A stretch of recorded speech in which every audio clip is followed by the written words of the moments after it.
the morning sun. Come on in, don't be late. Good vibes here, we celebrate. Faith and fun in every way. That's the Candy and Mountie way. Come on in, don't be late. Good vibes here, we celebrate.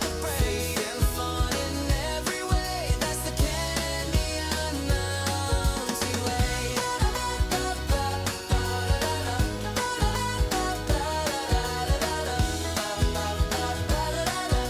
The Candy and Mountie way.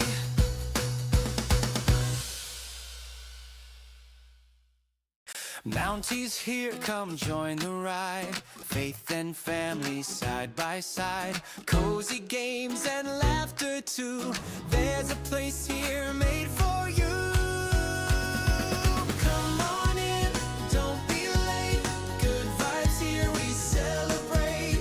Faith and fun in every way. That's the Canadian Mountie way. Cozy streams and strategy plans, guided always by God's hands. Kindness shining, joy runs deep. Chaos comes, the last days leave. Come on in, don't be late. Good vibes here, we celebrate. Faith and fun in every way. That's the Canadian Mountie way.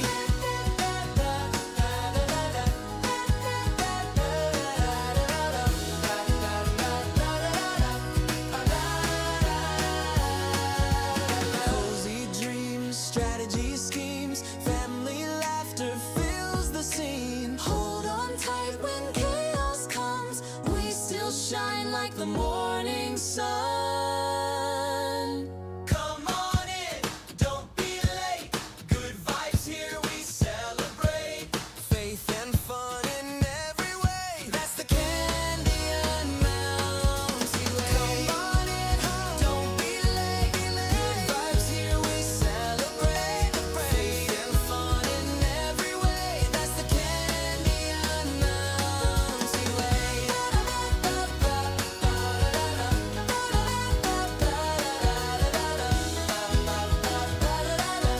The Canadian Mountie way.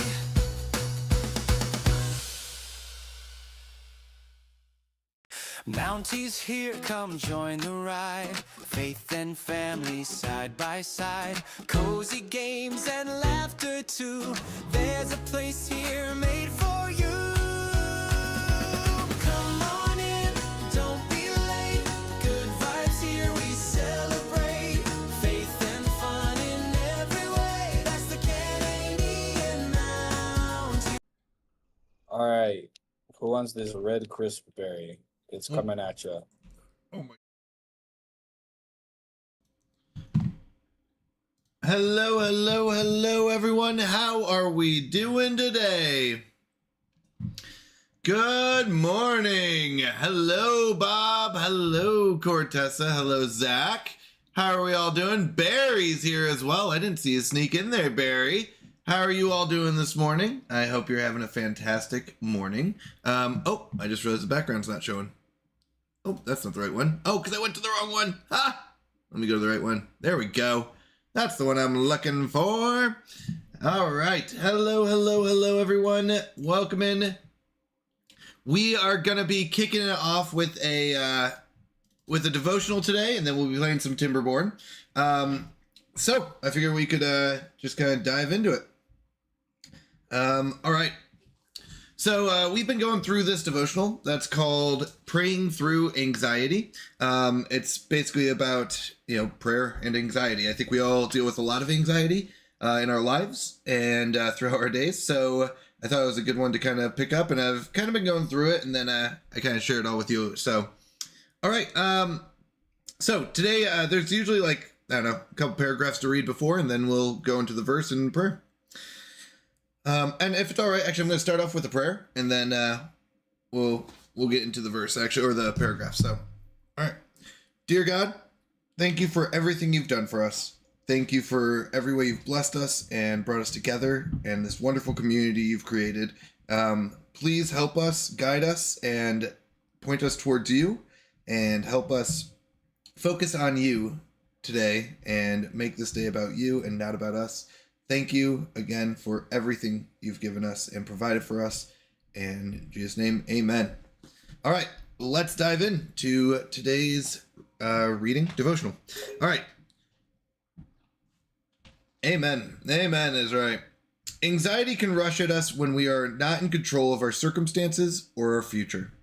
It could be what you feel before a school test, an office presentation, a first date, a wedding, or while awaiting the results of a medical test. Anxiety wants to be your companion when you're facing a financial crisis or a relationship becomes irreparably damaged. Feeling anxious is a normal response to sudden, unexpected events, looming future uncertainties, and even past traumas. But anxiety often threatens to be more than just a fleeting emotion. When you're not in control, anxiety wants to control you and take up residence in your heart and mind. Once it settles in, anxiety can cause physical sickness, sleepless nights, and deep sadness. It can affect your relationships with others and perpetuate destructive cycles of unhealthy choices. People who struggle with anxiety find that it leaves no room for feelings of joy and peace. But God doesn't want you to live with anxiety. God promises to give you inward peace in exchange for your concerns. He wants to be your refuge, the one you run to for shelter and protection from distress. What a trade-off. If you feel trapped in a constant swirl of anxious thoughts, God wants to calm the storm within you, and He has the power to do it. He knows the future, and today, right now, He stands ready to step into your circumstances and be your place of safety.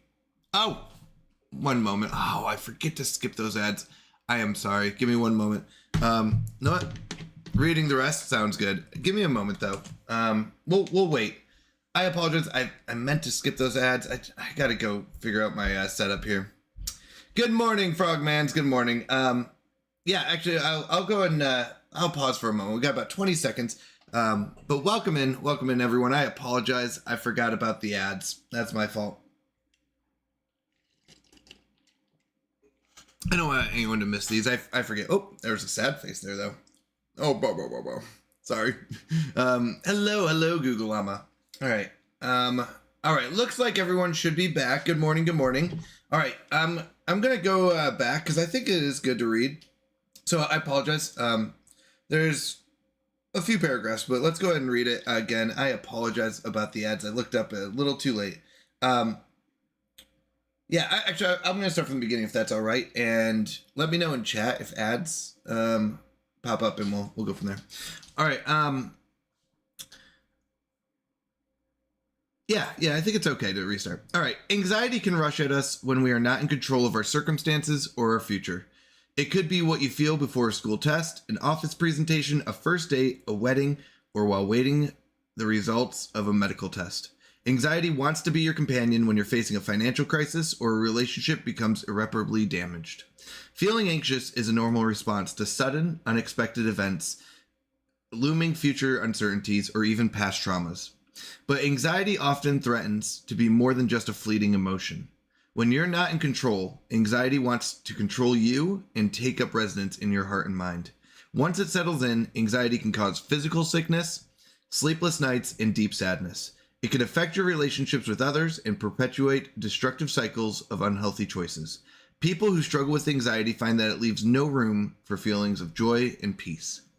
But God doesn't want you to live with anxiety. God promises to give you inward peace in exchange for your concerns. He wants to be your refuge, the one you run to for shelter and protection from distress. What a trade-off. If you feel trapped in a constant swirl of anxious thoughts, God wants to calm the storm within you, and He has the power to do it. He knows the future, and today, right now, He stands ready to step into your circumstances and be your place of safety. Here are some action steps to help you identify anxiety in your life and trade it for God's peace.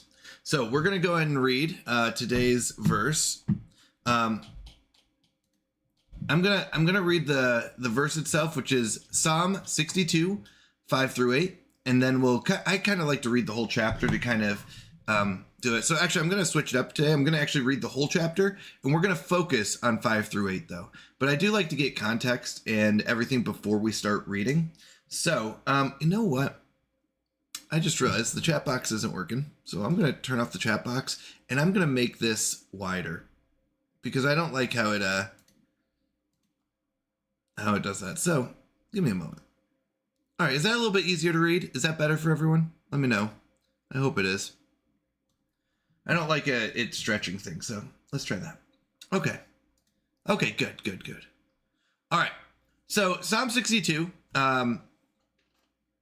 it's actually, I believe when they say for a choir director, that means that it is a song. I could be wrong. That is not that. Yeah, context, right? Yeah. So it's a Psalm of David. We talked about David yesterday a bit, but I think David really is inspiring. He goes through good times, bad times. He makes mistakes. He does a lot of good and bad things, but he's definitely a true way that we can see our walk with God and how we should be, hopefully minus as many mistakes, but that's kind of how it goes. I mean, we all make mistakes. So we kind of can watch that. And so this is a Psalm of David. And here we go. So it says, my soul waits in silence for God only. From him is my salvation. He only is my rock and my salvation. My stronghold, I shall not be greatly shaken. How long will you assail a man, that you may murder him? All of you, like a leaning wall, like a tottering fence. They have counseled only to thrust him down from his high position. They delight in falsehood. They bless with their mouth, but inwardly they curse. Selah. My soul, wait in silence for God only, for my hope is from him. He only is my rock and my salvation, my stronghold. I shall not be shaken. On God, my salvation and my glory rest. The rock of my strength, my refuge is in God. Trust in him at all times, O people. Pour out your heart before him. God is a refuge for us. Selah. And I'm going to finish out the chapter as well.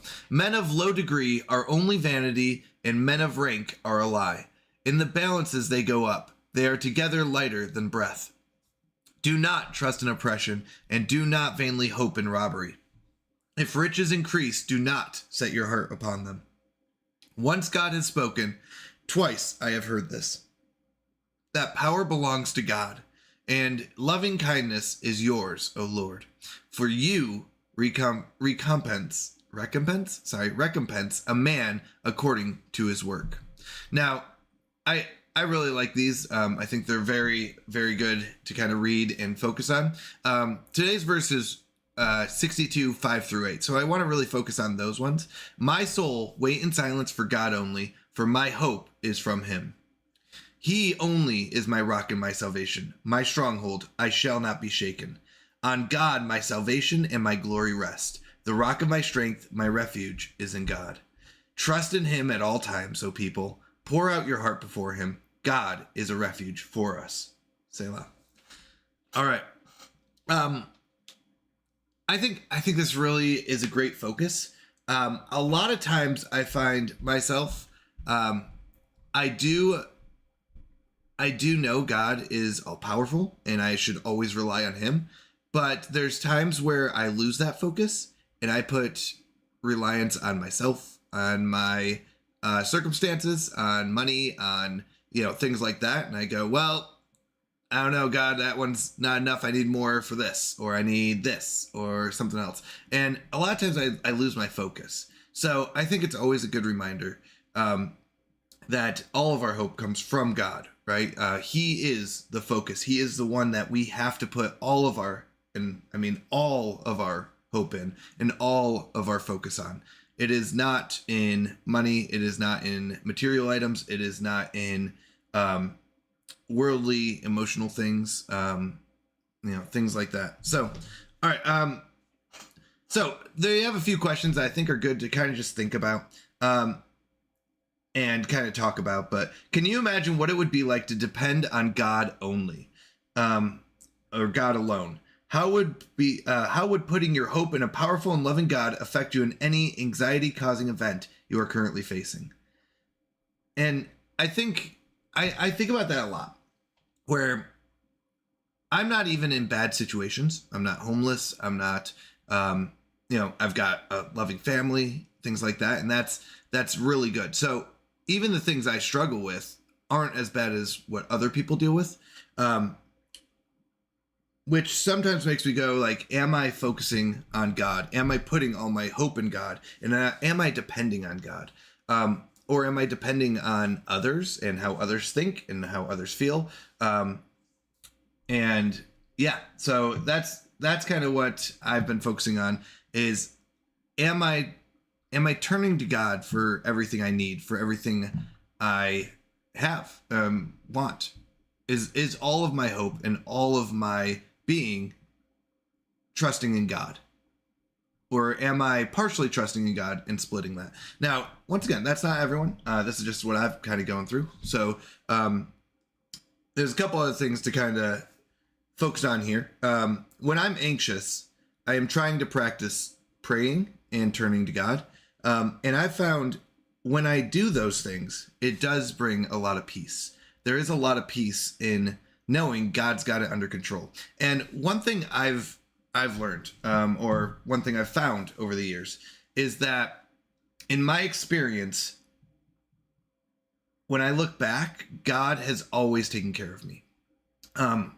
There are many times in like high school, grade school, where I'm anxious. I have to go do a speech. I have to, when I first day of work is always like super nerve-wracking for me, where I'm like, all right, I have this new job. When I first became a software engineer, and I was like, all right, I got my first job. I really don't know what I'm doing or what to expect, right? And God has always pulled me through. God has always been there. God has always provided, kept me safe in all the bad times. There was a time where we thought that potentially Google Llama might have cancer. That was one of our thoughts, and my mom and her mom both went through breast cancer. So we'd seen what it had been like. They both are alive and well. They both, got it removed and stuff. But that's very terrifying when you think, your wife might have it, or when, she went through that. So that was an extremely anxious part of our lives. But God brought us through, right? We got checked out, wasn't cancer, which is great. But those kind of things definitely bring a lot of stress and anxiety in our lives. I remember teaching. When I first became a teacher, I was extremely anxious. Going in front of 27, 30, I can't remember, 30, 40 kids, I can't remember what it is, and teaching them how to do web development is very nerve-wracking to me, right? And it makes me very nervous. But you know what? God took care of me. I've had amazing years working as a teacher who teaches web development, and he's always been there for me, always provided for me, and always brought me through. So it's one of those things that for me, it's turning to prayer and also recognizing that he's always been there for me. And if you look at my past experiences, it's like, wow. There was a time, I'm going to tell a quick story, where I was a kid, and I was a stupid kid. I was working at a grocery store. I would work the late night shift. I'd get out around midnight. And I had a friend who also would work the late night shift usually, and we'd get out around the same time. I lived like a block or two away from the grocery store, so I would walk. He lived further, so he would drive. So I was walking down the street, and he came around the corner, going slowly, like we were friends, whatever. So he kind of like, I did a joke, and I jumped in front of his car, and he stopped. Obviously, it was funny. I was like, haha. And I jumped on the front of his car. It was actually like it wasn't a Bronco, but that kind of thing. And he started driving me home, and I was on the front of his car, which is a very, very dumb thing to do. Let's be honest. So he was driving me home, and I don't know if you know this, there are no seatbelts on the front of a hood of a car, and there are very few things to hold on to when the car starts slowing down. So I, having watched way too many movies, was like, well, I can fall off this car and get run over, or I can do what they do in the movies and try to, run with the road and like roll. Well, I had no experience with that, and roads are very tough, and I ended up falling off. He wasn't going super fast. He wasn't going it wasn't very fast, but enough that it was like, well, I'm slipping off, nothing to grab on. So I fell, I tried to roll, totally like I could have gotten run over and died. Like I could have been that newspaper article, but God took care of me. I really do believe that. I ended up breaking my wrist, but in the moment I didn't know that. I was like a small street away, so I was like, okay, I'm just gonna walk the rest. Friend was a really good friend, good guy. But anyways, so I walked home for the rest of it. Got inside, and my parents were inside, and I was so scared. My parents were gonna be like yelling at me, like, "You're dumb. What are you doing? Why would you do that?" And so I immediately went to the bathroom, and I was like, I need to go take a shower because I just fell on the road and I'm all dirty and stuff. So went in the shower, and that's when I realized I'd broken my wrist, because I was like, uh-oh, I can't move it. I can't grab anything. That's not good. So, which was also weird because, I mean, I don't usually go straight to the shower when I get home from work. So, anyways, I got showered up, and I was like, I gotta tell my parents. So went out into the kitchen, and I was like, hey, I did something stupid. And I will say, my parents reacted in the opposite way that I thought that they would. They were not angry and upset. They were very caring, especially for something that, you know, when your kid rides on the front of his friend's car and then falls off, that would be like one of those moments where you'd be like, what were you thinking? That's obviously a dumb thing. But they were very caring. And it's one of those things where, one, God took care of me, kept me safe. I broke my wrist, but that could have been a lot worse. I could have definitely died by getting hit by a car, or the car that I was riding on. I could have died from impact of the road, because I'm obviously not a professional and I can't roll with the road. Like, there's so many things that could have been wrong. I really do believe that God watches over us, and a lot of times the things we're anxious about don't end up happening. Like I said, my parents, I thought they were going to be super mad at me. I thought they were going to yell at me. I thought I was going to be in a lot of trouble. And I also thought, I was like, well, this isn't good. And a lot of times the things we're anxious about, God knows, like, that's not really a problem. Teaching, like I said, when I go to teach, and I was like really nervous, like, what if I mess up? What if I forget? What if I totally blank? What if nothing works? And it's one of those things where it's like, God took care of that. And he said, that's not something you have to worry about. And I mean, do I mess up? Absolutely, I mess up. And when I teach, yeah. But it's not as much as I make it out to be. So knowing that God's got it taken care of. The other part that I was thinking about and talking about, and I'm sorry, this is a little sideways from the devotional, but was God has always taken care of me, even when things don't go the way I planned. In the job search, it's very stressful, I've found, because there's a lot of rejection. And there was a company that I applied to for web development, or for software engineering, whatever it was. And it's a Christian company. It's amazing. And I was like, this would be the perfect company to work at. I get to work for a Christian company. I get to do, spread the love of God, bring glory to God in my work, which would be amazing. And I didn't get that job. And I think about that a lot, where I was like, why? I worked really hard for that. I'd gotten through a couple rounds of interviews. I really looked forward to that. And I don't know. But here's the truth. God is still taking care of me. God might say, that's not the route I want you to take. It may seem good, but that's not what I want. That's not what God, and when I say I mean God, like, that's not what God wanted. Because if it was, that's where I'd be working. And it's I think about money a lot. That was a good paying job. It could have, would have paid all our bills. It would have been great. And it would have been like, but that's not what God wanted for me. And I think it's hard for me to accept that, because I like knowing what the future brings. I like being stable. I like being comfortable. And I don't know, God said, nope, that's not the route. That's not what I want for you. So, you know what? I think there is a lot of comfort knowing that God knows the future and is going to take care of us. And it may not be the way that we think it's going to go or the way that we want it, but God does take care of us. When I look back to how I've gotten here, it's not the way I would have done it. I would have said, well, I found a stack of $1 million on the ground and now I'm rich, right? But that's not the case. Oh, I'm sorry about the ads. Here, I'm going to go and read chat for a second and then we'll get back to it. All right. Hello, Mountie. I'm currently streaming by But I wanted to say hello. Hope everyone is doing well. All right, let's go. Captain is live. That's awesome. Everyone go give Captain a follow, send him some love. But this is just during ads. So we're taking a 30-second break here real quick. I'll be there. So we're catching up, then we'll get back into it. My aunt was killed that way. She hopped on a hood of a car and he gassed it joking and it killed her. Oh my goodness, that's so sad. Yeah, that could have been me. Easily that could have been me. It was a bad move. And it was a joke, but bad joke.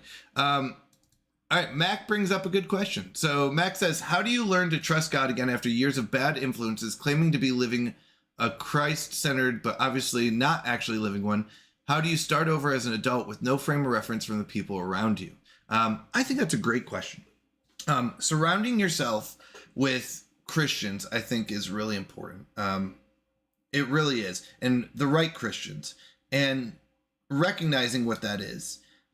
I think also, for me, and this has been tough, I don't read very much. So reading the Bible and really diving into the Word of God and seeing what it says to do has been a game changer for me. That is the things that help me frame what is morally right and what I should do. I've been very blessed with having good influences. My dad became a preacher, and he's always been there for wisdom, which is guidance of what is right and wrong. And I can always turn to him, and I find that super helpful in my walk. And having someone there like that is so important.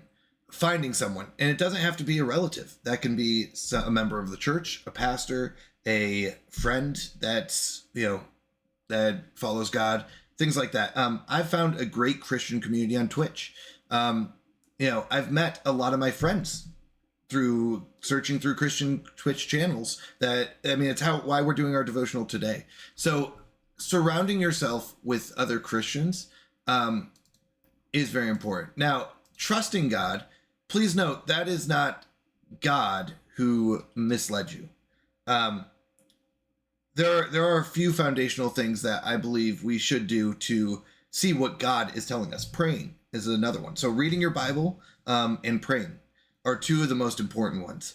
Talking to God and saying, hey, this is what I'm doing. In fact, it's the next part of our subject here in a moment, but is telling God our troubles and what we're worried about and what we're going through, and listening. And this is tough, but listening for God to tell us and guide us and say, this is how you should handle this, or this is what, trust me and I will tell you where you need to go and what you should do.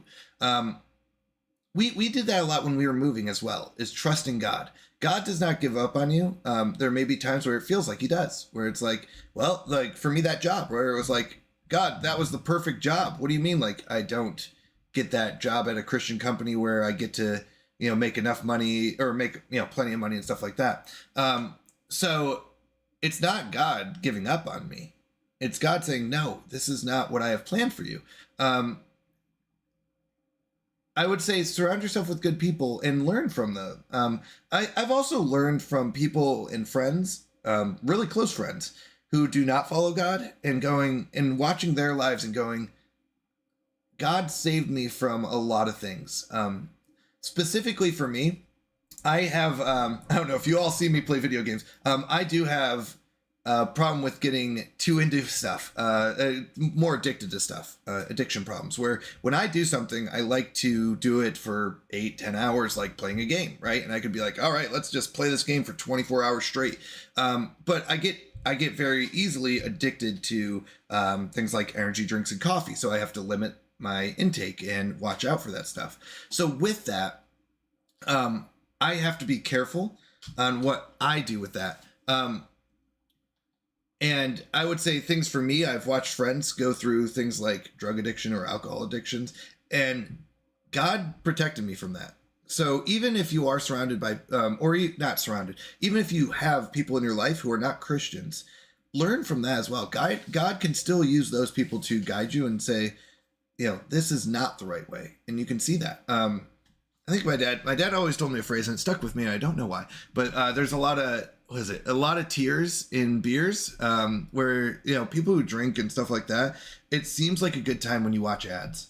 It seems like a good time. You're like, oh, parties are fun. But you know what they don't show is like when you're drunk and throwing up and you're like, this is the worst ever. They don't show the sadness that comes with the emotional ride of, you know, getting drunk and stuff. And luckily, I have not had to go through that.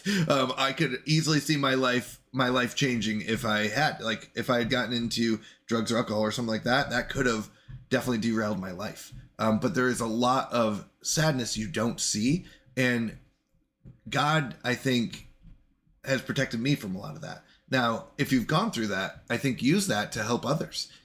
Mac, and this is what's called a testimony, but your story or everyone's story is a testimony to God's greatness.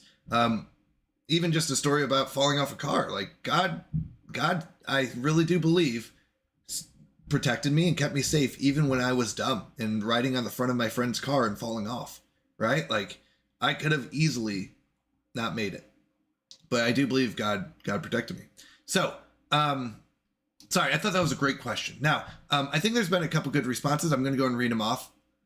Captain said, from my experience, God won't ever give up on you. Sometimes we stray from him, but even then he is always waiting with arms wide open to welcome you back. He understands that it's not always easy and some people have rough times. I found that when I needed him most, I found myself right back in his arms. You have to talk to him in private as much as possible and knowing he loves you no matter what. Yeah, prayer is so important.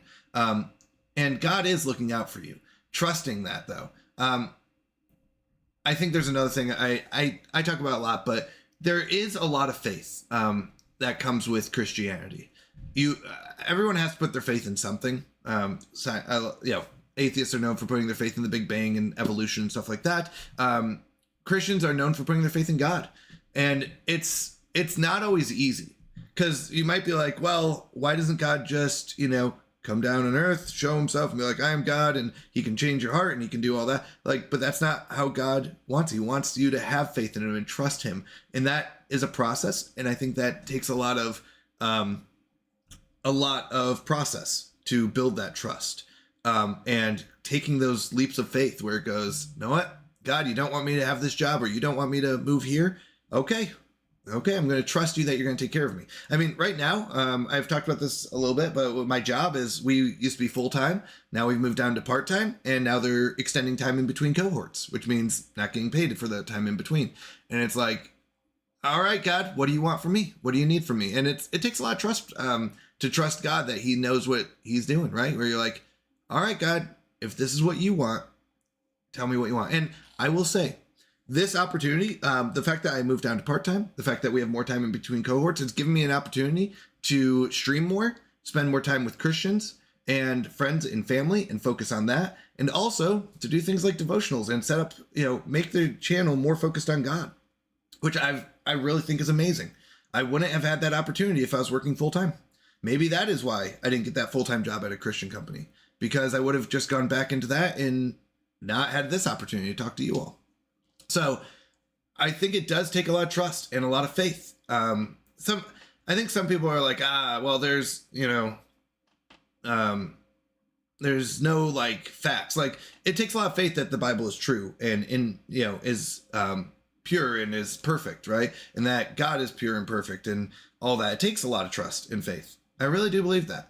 And I think that's what you got to do. I don't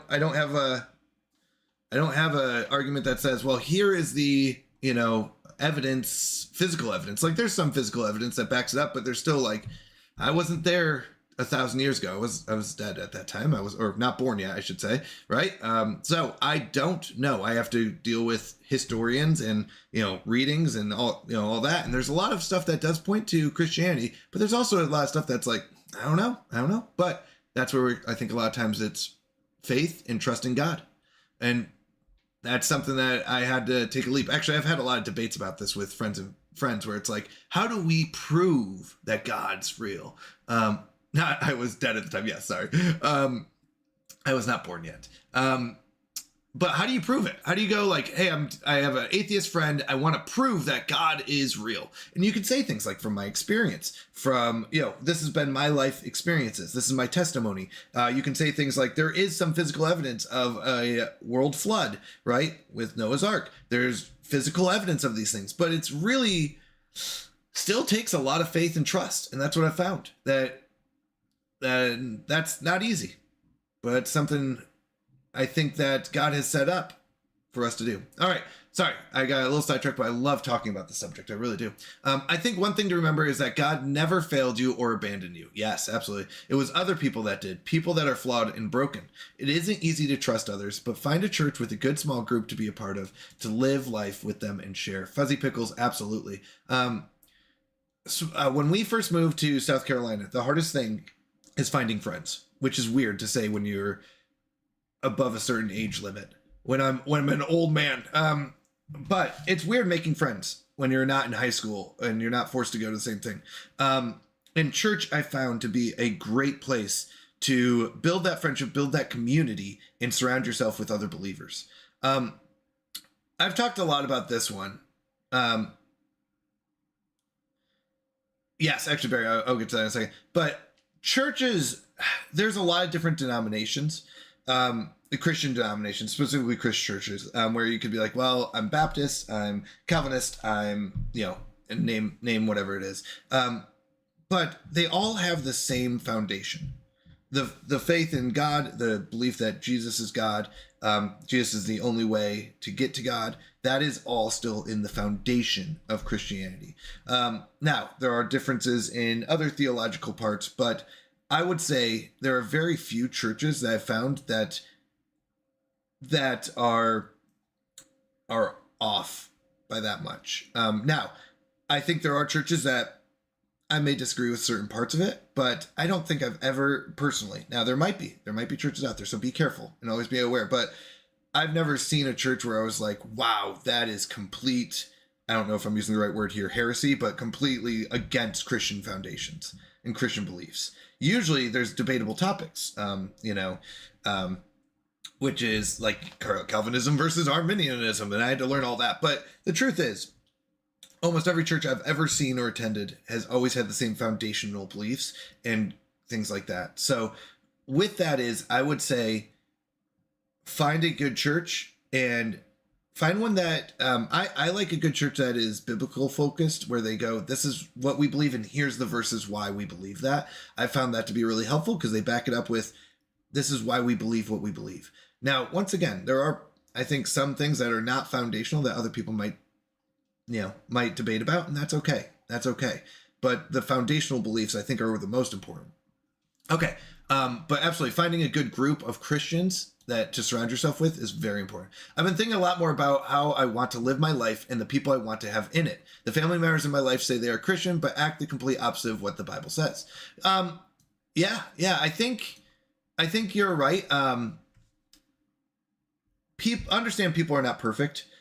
We really do try, and we all fall. That is literally what the Bible is about, trying to be like Jesus and growing more in that relationship and becoming more like Jesus. But we're never going to be Jesus until after we die, right? We'll never be perfect. That's part of the process. So understand family members and friends who are also you can't, and I think this is where we talk about putting our faith in God. We can't put our faith in others. We see constantly others fail, others fall, others don't live life how they should. That's true. I hope no one looks to me and is like, I want to be Canadian Mountie because he's perfect, because that's not true. That's not true. I'm not perfect. I do my best, and I would love to be a good example, just like David is in these Psalms that we're reading. But as we see, everyone falls. You should not put your faith in me. Put your faith in God. Put your faith in what God says and point to him, not others, not me even.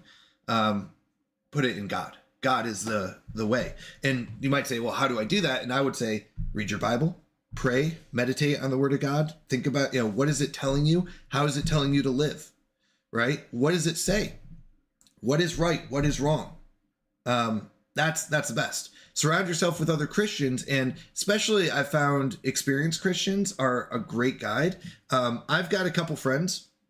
There's one friend, especially in my small group, that I really enjoy talking to because of his experiences, what he's gone through in his life, and I really trust him. Is he perfect? No. But you know what? He's learned a lot over the years, and I've really found that to be helpful. But yeah, God is perfect. That is what you need to focus on. And how to live your life should not be based on what other people do or even say, really. It should be about what the Bible says. Now, if you want to, I think even most Christians will agree that they're not living a good or perfect life, even a lot of times. And when I say good, I mean that we're always good. Like we are, I think almost every Christian I've talked to knows we're all flawed, and we all make mistakes, and we all have those problems that we deal with. So I agree. That's going to happen. All right. Sorry, I am behind in chat because I love talking about this, and I do want to get to everyone. So it's important to know that even if you don't have a flock or group of people to lean on when you're trying to find your way back to God, no means does that mean he's not ready for you to come home. Joel 2:12 through 13, and I'll read that in a moment.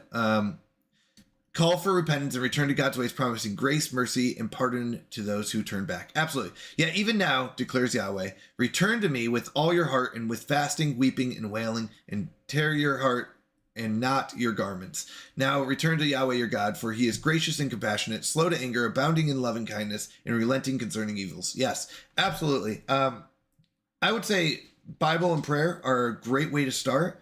And then finding a church, I think God does call us to fellowship with other Christians and come together. So with that I think there is that call. And that would be where church comes in, and small groups. I think small groups are perfect, where it's a group of people usually in the same life situation as you are in, going through life. They say this a lot, but so it's kind of become this like joke kind of, but living life together, right? Being friends, living life, and sharing good times and bad times and hard times and what you're going through. I found that with my small group. It's great to be able to be open and say, look, we have 2 kids. I get frustrated. I get angry. I don't do well with kids a lot. When I have to put eye drops in their eyes, it's very frustrating. It takes 20 minutes for something that should be 2. But they understand. They've been there. They understand that frustration. They understand the patience that takes, and that we all get frustrated and upset. But yeah, I feel like I want to have a relationship with God, but I don't have good examples in my life. Growing up in the church, it always felt like a chore and an annoyance and something I was forced to do every Sunday. Well, yes, that is a big moment. And actually, that is a big moment growing up, where it turns from being a chore. Because I agree with you. It was something where it's like every Sunday I had to wake up early. I had to get ready for church. I had to go to church. I didn't really want to go, but my parents made me and stuff like that. But you know what? It was good. I think it was still good for me to go to church and see what that was like. Oh my goodness. I'm sorry about ads. I'm sorry.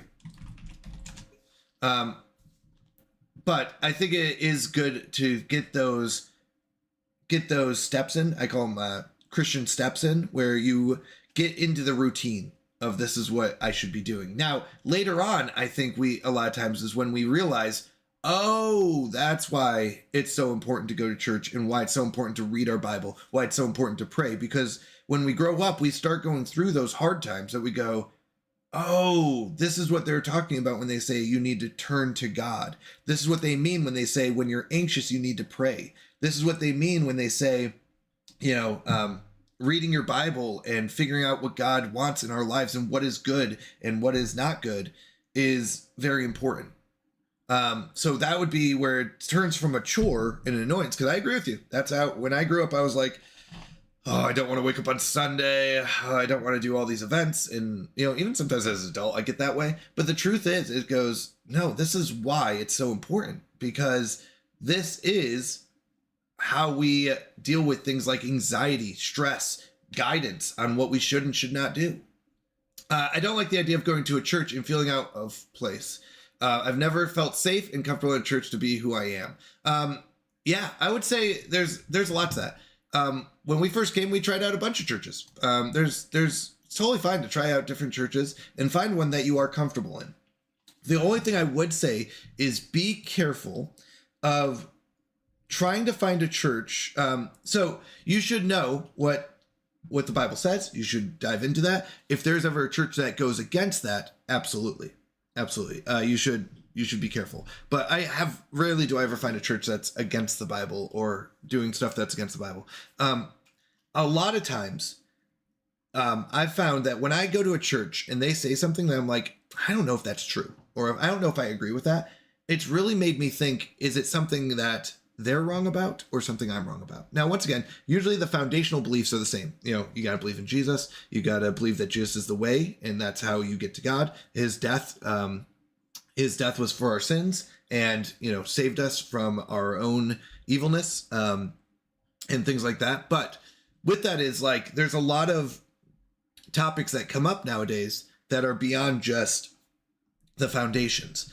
And if a church says something that you're like, I don't know if I believe that, I would say talk to someone if you can, and say, hey, where in the Bible are you finding that this is your belief, right?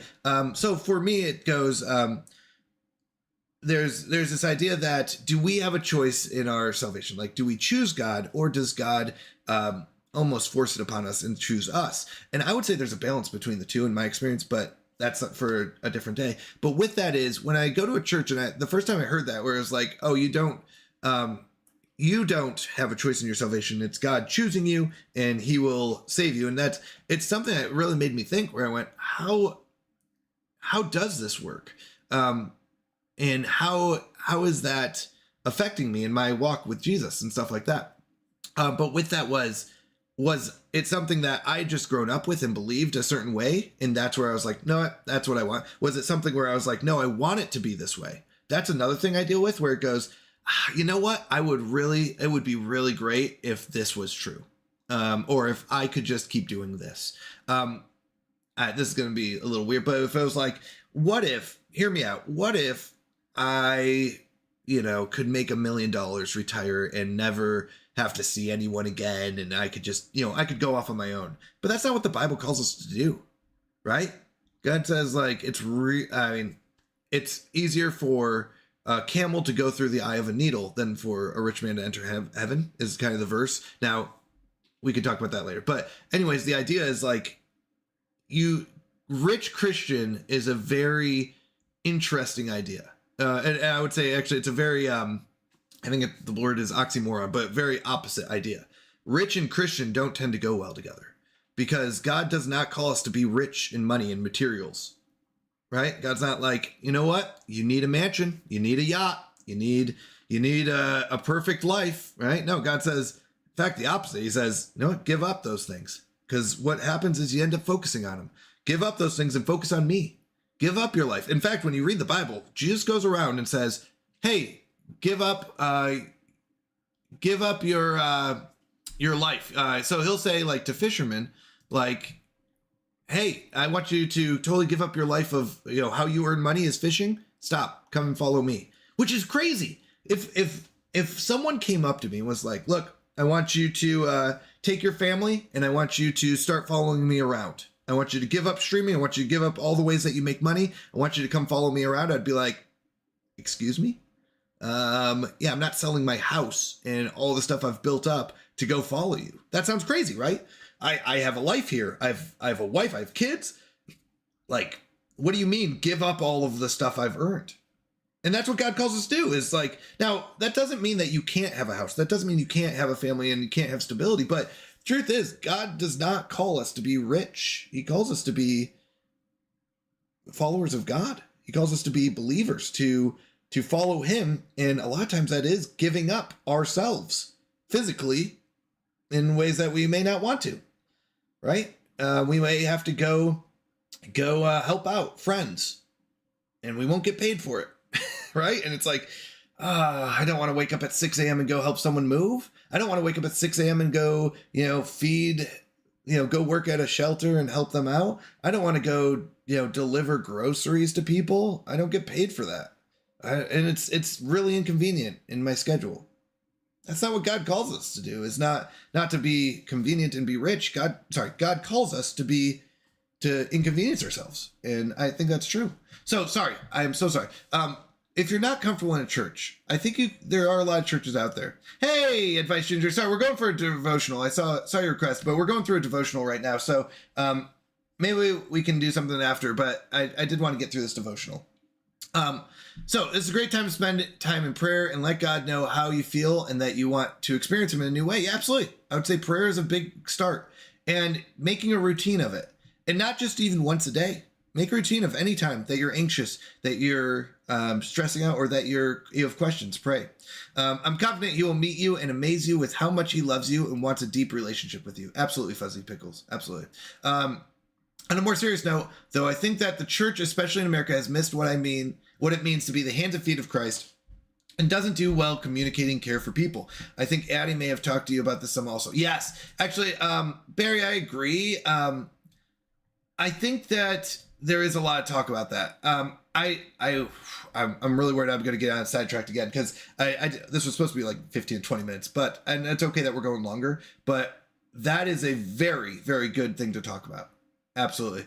So, I agree with you, Barry. I think there is a lot more that the church can do, but I do think that the church is made up of people, and that requires the people to step up. Real quick on a side note is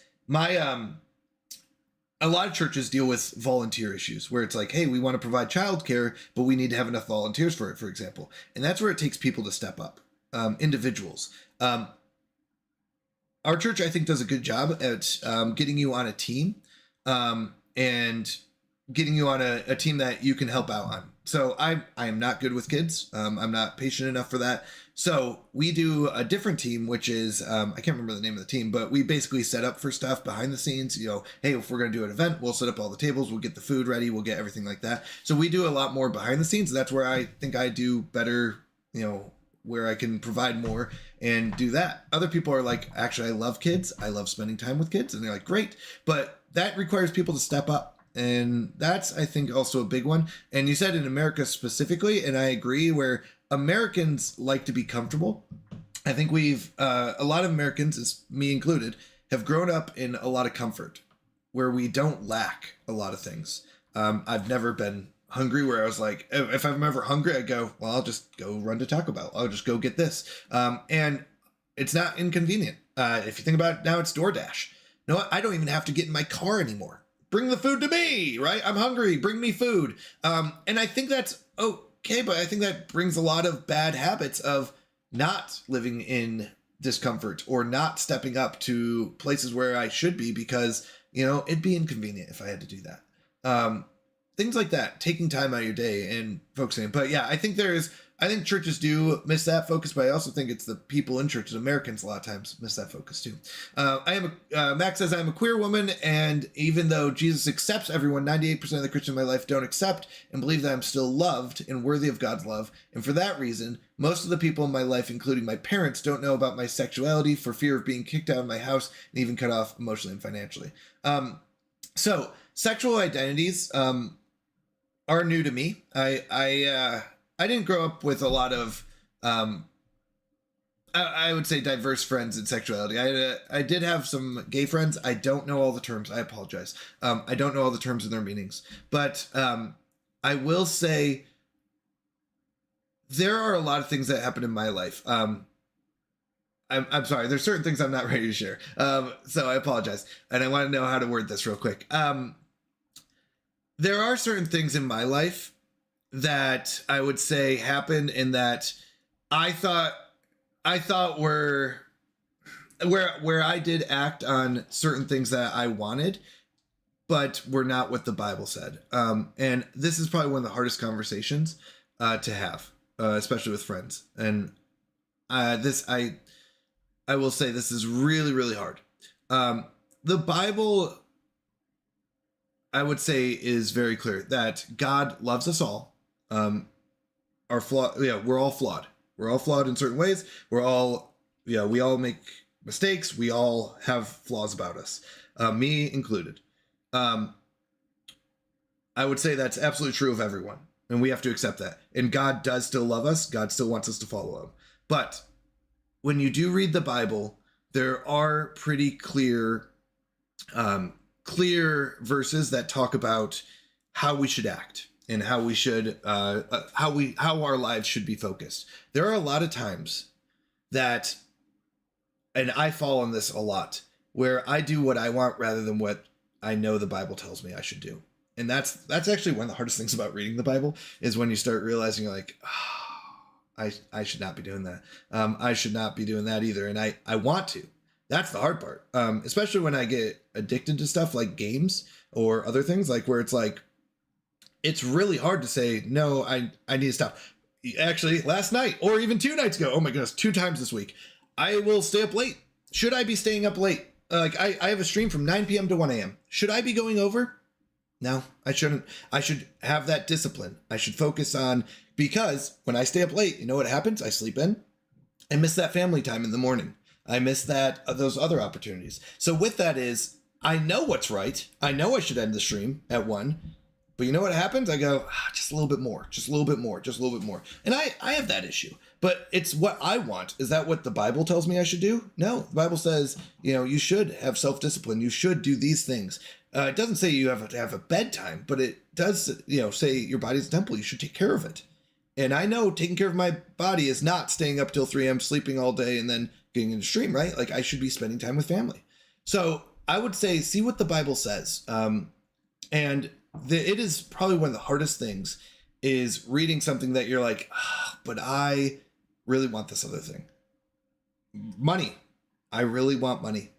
It's really hard for me to go, no, I should stop streaming, because, more streaming means more money. That just time is money, right? I used to work a lot, and if they ever asked me to stay over, you know what I was saying? Yep, more money. Yeah, I'll stay over. But you know what happened? Actually, this is something I think I can share. Me and Google Llama went through a really hard time when we first got married. I grew up with you should, as a man, you should always provide for your family. You should give them the money they need. They should live a comfortable life. You should work hard, and work hard means work more hours. More hours means more money, and the more comfort you can provide for your family. And I missed out on the first 4 to 6 years of my marriage, because I would work 70 hours a week. On my days off, I'd still be working. I would be sleeping until noon. I would basically sleep till 11, work from 12 till about 2 a.m. Come home, play video games for about 2 hours, go to bed around 4, and then sleep till 11, and do that again. Know how much time that gave me with Google Llama? Practically none. And that was my bad. You know what? I lost focus on what was important. The Bible does not say you should work yourself to death. It does not say money is the most important. It doesn't. That's the truth. It says, actually, God is the most important thing. And God says you should spend time with your family and focus on them. It's not money that's the most important. But I lost focus of that. And that really hurt. That really hurt my relationship with Google Llama a lot. And that's why I've learned from that, thankfully, and I've seen that. But that's a hard time. I did what I wanted. What did I want? I wanted lots of money. I wanted to make tons of money. I wanted to retire early so I could spend time with family. But that's not how it should be. Oh, give me a second. Let me snooze this one. So I think reading the Bible, reading what it says, that's what you should do. And it's not easy. It is not easy. We're here for you. Please let us know if you ever have questions. If you ever want to talk about it. I will say the Christian community is very open, and I'm very proud of them. Yeah, that's what I would say. It's not easy, though. Being a Christian is not easy, and not always like physically hard, where it's like, oh, I gotta lift heavy stuff. A lot of times it's self-discipline and emotionally hard, where we go, but I really want this instead. That's ourselves. That's our old nature fighting against what God is telling us we should do. Sometimes it takes time to find the right church fit for you. Even if the church is biblically sound, it might not be the right one for you. When we moved to South Carolina, we tried several different churches before we found one where we felt we fit in. Absolutely, Google Llama. Yeah, try out different churches, but just be careful of figuring out if it's something you want or something the Bible is saying is right and wrong. Barry, I'm sorry to hear that, Mac. that is not how I believe Christians should be acting, as poor reflection of Jesus as I understand him from the Bible. Yeah, no, and Christians should be loving. Absolutely. I'm sorry if I didn't focus on that as well. Christians should be loving no matter what. No matter what. It's not the person, it's not your actions, it's not anything about you that should ever cause rejection. There should never be a rejection there.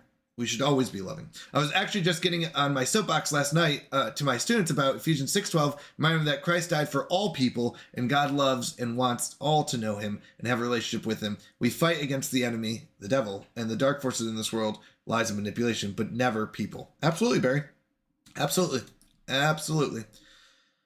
Romans 16:17-18, Paul advises to watch out for those who cause division and create obstacles contrary to the teaching that you have learned. Avoid them, because they serve their own desires and deceive others with flattery. Absolutely. The verse is, now I urge you, brothers, to keep your eye on those who cause dissensions and stumblings contrary to the teaching which you learned, and turn away from them. And by the way, if there's ever anything I say that is incorrect or wrong, I apologize. I really do pray that God helps guide my words to you and helps guide me in what I say and how I act, so that I do point them towards God, that you all come closer to God and that we all come closer to God. I'd say even me included in this. So if I ever say something that's incorrect, please do not feel bad correcting me, and we can talk about it. Absolutely. Fellowship is very important. Absolutely, Frogmans. Absolutely. It would also take 20 minutes for me to put eye drops in my eyes so I can relate. Yes, Barry. But the thing is, then it's just you taking the 20 minutes. It's now me taking 20 minutes for someone else to put the eye drops in. Okay, we're not going to go over that. What was the, let's see. I'm also split on how I feel about Sunday morning church. I think in a lot of ways, small groups are a more true representation of the churches we see in the New Testament. A lot of what is done on Sunday is like performance show value or whatever. I'm probably not describing well. Actually, I agree. I think there are differences between the reason for Sunday and the reason for small groups. They both have different reasons, and I think they're both important. Sunday morning is a worship and a scriptural learning, I would say, a learning opportunity. I would say small groups also provide learning, but are a lot more on a personal level and a living life together level. Sunday mornings, I don't think they're for the personal level as much, where you don't go, oh, I am getting to know these people more on a foundational level and we're living life together. But that is what I would say, is that I think they both have different reasons, and I think they're both important. Hey, Mountie. Hello, Advice Junior. I found in my state, a lot of the churches are very political, and they do hold hate in their hearts to people who don't think and talk how they do. This is from Captain Grunt. Sorry. It's not uncommon for them to use God and his word as a pawn to fear-monger people into thinking the way they do.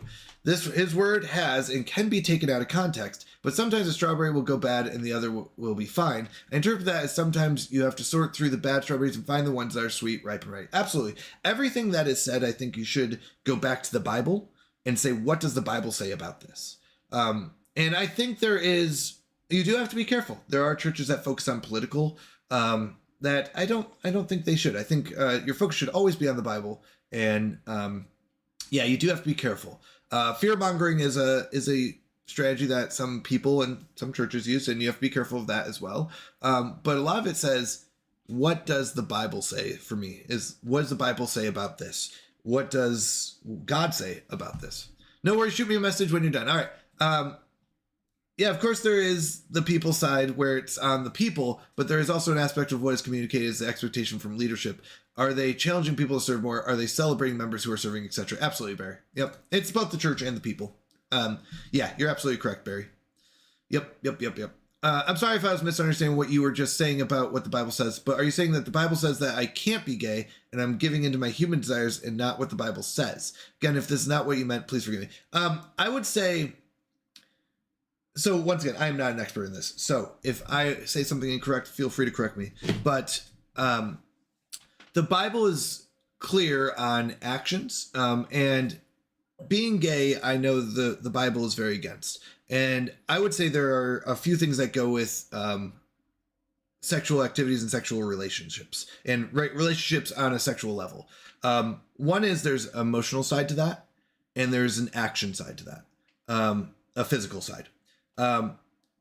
I believe personally that the Bible is very clear on the physical side, it being that is something that it is against. It talks about it pretty straightforward on that, on homosexuality and things like that. I would say that is a human desire. That it is something we long for and a connection we long for. It does not mean, it does talk about actually being single as well. And that it is right for some people in that way. Now, that is very tough. And once again, I am not a professional or anything in that way. Oh my goodness. That was not a good time for an ad. But anyways, with that is, what I've read, it is against it. I think there is a longing, an emotional connection that we long for. And it is I think that's a way bigger conversation than is able to be had in this kind of, yes. Yeah, I agree. If it's okay, I would like to talk about that on the side with you, Mac, on a more personal level, if that's okay. And we're not in a stream, if that's okay. Barry, I would love to have you there as well. I am not a professional, I think, honestly, or a perfect person. This is once again coming from what I believe, but I would like to talk about that more. I think it's good to discuss these kind of things. But yeah, that is one of those things where it is a big topic. It is a very big topic, especially nowadays. So sure, feel free to DM me or drag me into a call. Absolutely. Once again, it would be off stream, but I am so glad you brought this up, Mac. This is something I like talking about, because I do want to get down to what I believe and why I believe it. And that's a lot of times when I hear something in a church or somewhere else, that's what my question is what do I believe and why do I believe it? And what verses in the Bible are backing up what I believe and why I believe it? So yeah, absolutely. I do apologize. This has been a great talk. I really do love this. But I do apologize. I did get sidetracked from the anxiety talk a lot, but I think it was great. I really do. I do think this is amazing.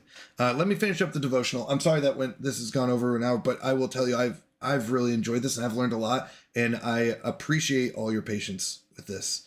All right. Let me read once again Psalm 62, 5-8, so we can focus on what today's reading was about, devotional was about. I will be there if Mac would like, or I could have Addie join instead. I don't want to insert myself. No, absolutely, Mac. Barry, absolutely. I would say I would invite any personal friends that would like to join that conversation. Absolutely. And whatever Mac would be comfortable with as well. That's the big thing.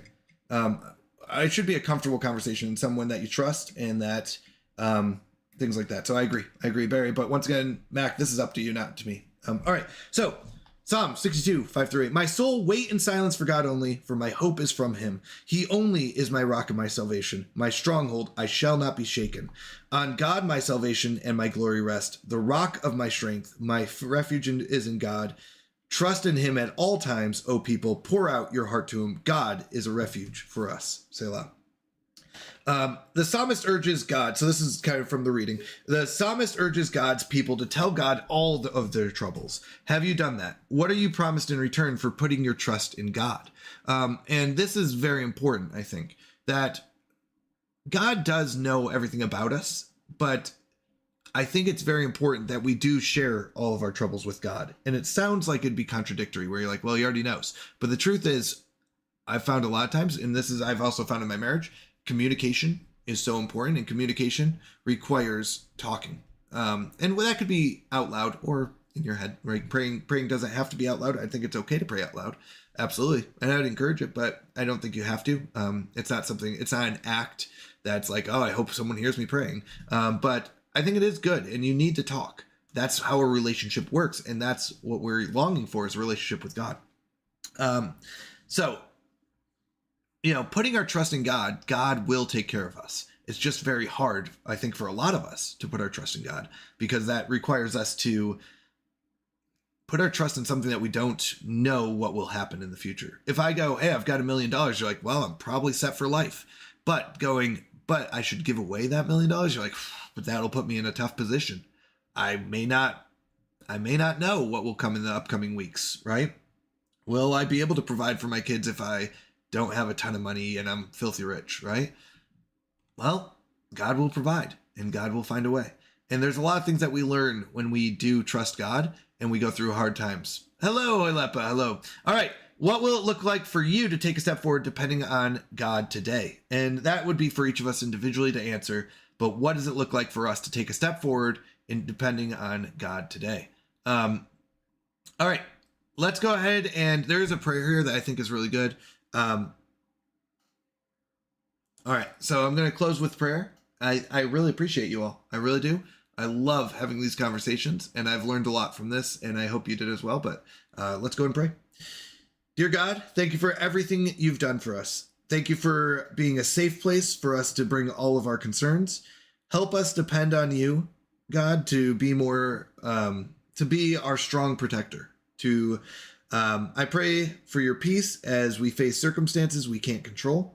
Today, we place our hope in you and your infinite wisdom and power. And in Jesus' name, amen. All right. Thank you again. I really do appreciate this. This means a lot to me, that you're all very supportive of this. Let me know what you think, but in a personal DM or something like that. But I really do appreciate it. I think these are great talks. I am still growing in my Christianity. The weird part is I grew up in a Christian home with a preacher for a dad, right? You'd be like, well, you must be perfect, right? You must have everything all together. And the truth is I don't. It's really weird that you could be in such a blessed state that I am in and still not be perfect and still not be, and still have tons of flaws and things that we're dealing with. It's pretty crazy because you'd think like, if you looked at my background, you'd be like, you should be a perfect Christian because you've been blessed with everything you've ever needed, and you grew up in a Christian home surrounded by Christians and good people, and you still mess up. How are you this broken? And I go, I don't know. It's just me. I'm still broken. I still mess up. And that's still hard for me to accept a lot. But I'm growing, I'm improving, and I'm trying to be, to focus on God and bring all glory to God. Barry, you can be there. I'm not sure how I'll feel until I'm there. Yeah, so I can't say I'm not comfortable as of right now. Hope that was going. Yeah, absolutely. Let us know, Mac. We'll take time and schedule it out to talk. I think it'd be really good. I think it really would. All right, let me go ahead. I'm gonna put up the BRB. I'm still here. I'm not going anywhere. Well, I just wanted to. No, it's okay. I'm just gonna X out of this. Cool. Actually, that did work. Totally fine. In game. Okay, let's jump over some Timberborn. Give me one moment. Bring up Timberborn. Animal Shelter 2? There's a game where you can run an animal shelter? Hear me out, chat. Maybe next week's mystery game, Animal Shelter. Oh, Captain, I was lurking. And I noticed you finished up your stream. All right, thank you again. I really do appreciate it.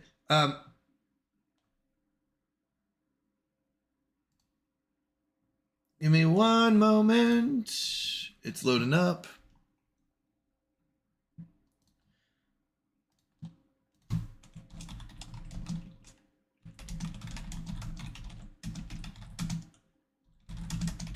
Let me send a message to the Advice Ginger. I know he's streaming right now.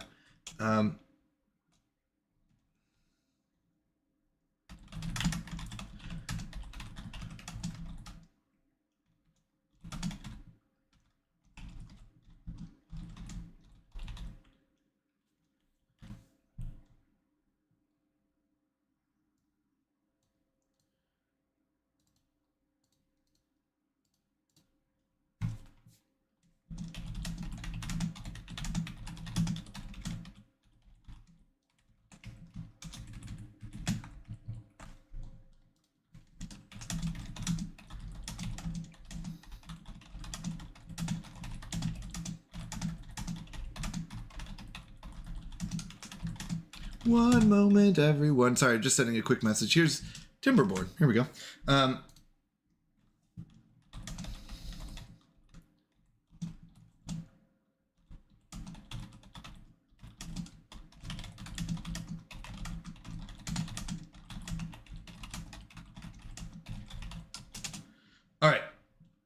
we're going to load up. We are doing the Underdark map, which Kenderfrog made.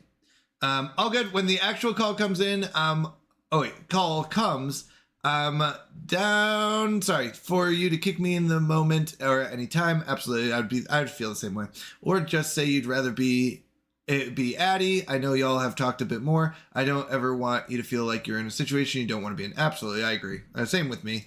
If you're like, actually, I don't want you here. Totally fine. Also, I'll be lurking mainly now because I got to prep for my presentation today in 2 hours. Let's go! Barry's gonna rock it.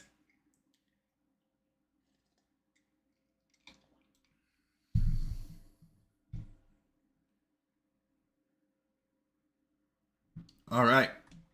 Whoop. There we go. All right. Here is the map. Here, let's go and take an overview. A delicious look at this map.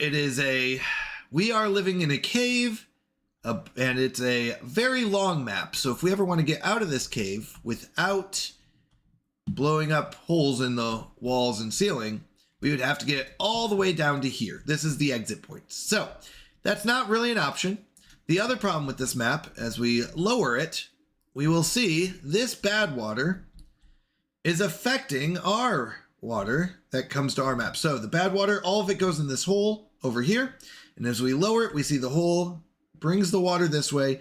And what we're dealing with here in our cave is the result of good and bad water coming to our section.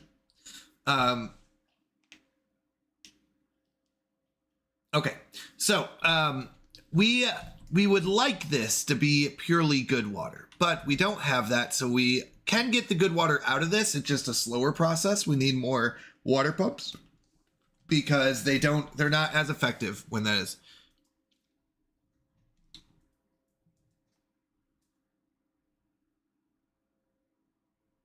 Okay, all right.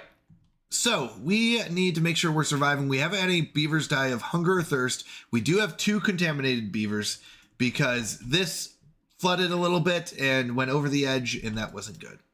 So we are trying to get it to not do that, but we're having issues. Now, our solution to this map is not to go all the way to the other side of the map. Our solution that we've found is to tunnel and cause this water source over here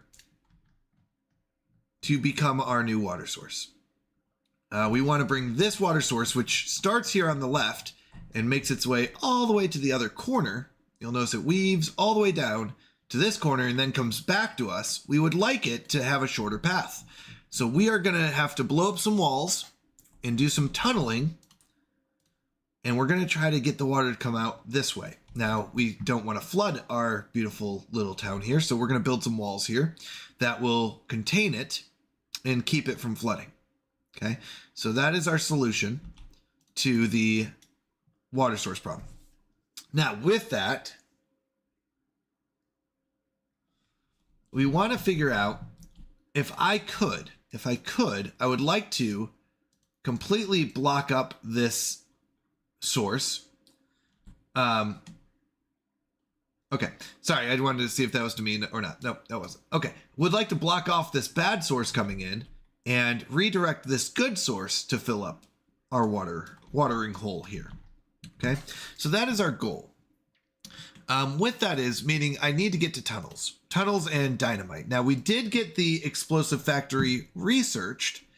I now need to research dynamite and tunnels. These are the 2. So I need 2,600. Tunnels are the big one. Tunnels will be the big one because that'll be 2,000, but that will at least get the water source flowing towards us. And then dynamite will allow us to dig down here and go underground to get us the water source here or over here, wherever we want to get it.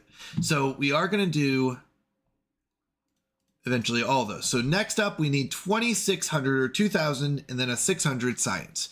So we're going to keep our scientists running. Currently, we are short 4 beavers.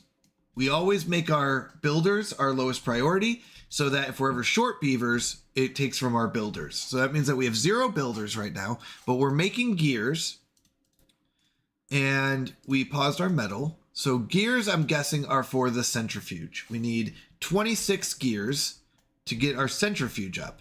And centrifuges will give us extract, which are used in tunnels. Okay. The next one after that is dynamite, the explosives factory. So we're on track.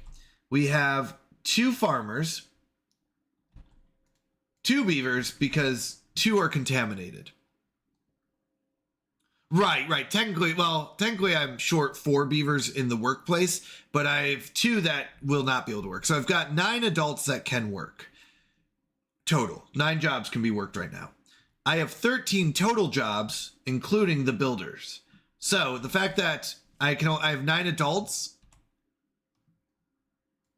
Am I correct on that? Hold on. Am I correct on that?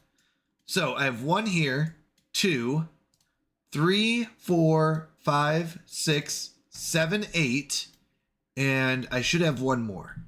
4 water. That's 4. Oh, wait, yeah, 4 water, 2 farmers. That's 6, 7, 8, 9 is the scientist.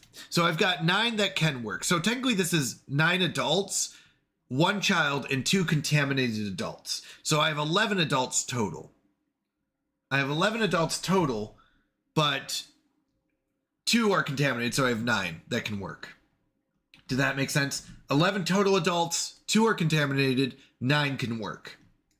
So I am only short 4 jobs right now, and that is our district center. I don't want to put her. Oh, okay. So you're talking to Barry.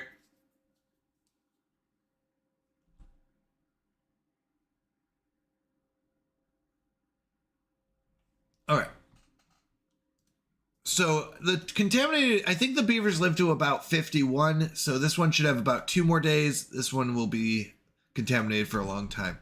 Okay. We have a drought coming up. We have 526 water. Preferably if we only had 10, which we have 12, but if we had 10 beavers, then we would be able to, what is the numbers? I think 750 food. Let's see, 10 beavers, 2.5 food per day times 30 days. 750 food would keep 10 beavers alive for 30 days. 30 days is the max that a drought can go up to, or a red tide. That's why we use 30 as our number. If we had 10 beavers, they drink 2 water a day times 30 days. That would be 600 water. So if we can get 600 water, technically we can survive a 30-day drought or red tide. Now, obviously we don't want to have to deal with that, but that is what we're dealing with. This is mostly red, so it's starting to kill off some of our crops. Chaoticus, thank you so much for the lurk. I appreciate it. All right. So we are upping our science. I would like to put, oh, we're short 5 beavers now. That's not good. Why are we short 5? Did we build something? 4 waters. I feel like we finished building something because we were just short 4. We have 9 adults still. What did we build? Legendary, gentlemen.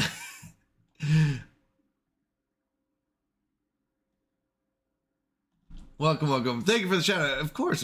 I'm glad you're here. And thank you, Barry, for doing that. Where am I missing a job? 3, 4. I wonder if I built like a metal extractor somewhere. Where am I missing a job? I'm going crazy, people. 4 waterers, 2 farmers. Nothing over here. Not this. Nothing there. Nothing there. Nothing there.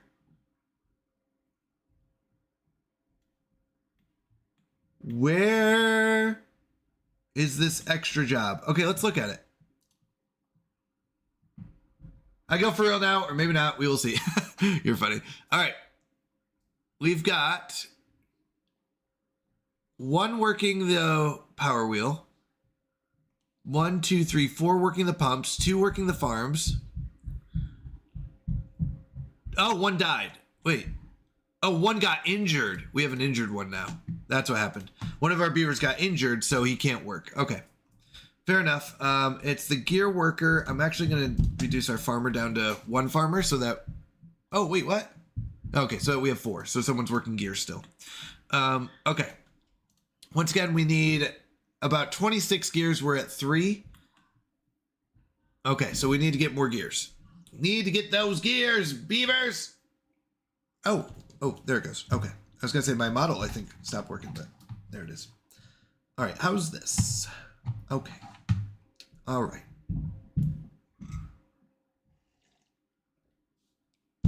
All right. I do like to have, okay, we have like 400 berries. That's pretty good. We do need to keep these berries alive. This one died out, which is unfortunate. These berries are crucial for us because that is our population. We grow beavers in breeding pods rather than through natural beaver ways, and we grow them with water and berries. So we need water, we need extra water and extra berries. Now the good news is we only need 600 water to survive 30 days. I don't know how long this drought is going to be, but if it's 30 days, we only need 600 water, so we have extra for the breeding pods if we want to keep them on. That's good. All right. All right. One of our beavers grew up, it looks like. Yep. So now we've got another adult beaver. We even have a builder now. Let's go. We have one who can build. Should I put it back into farming? Yeah. I'm going to put it back into farming rather than have a builder. The builder, there's not enough gears to build this anyways, so it doesn't really matter. All right. The one beaver did die of old age, so we've only got one contaminated beaver now, which is good. Okay, the drought did start, so we're going to go ahead and stop pumping. That's the first thing, so that we can keep some water in here.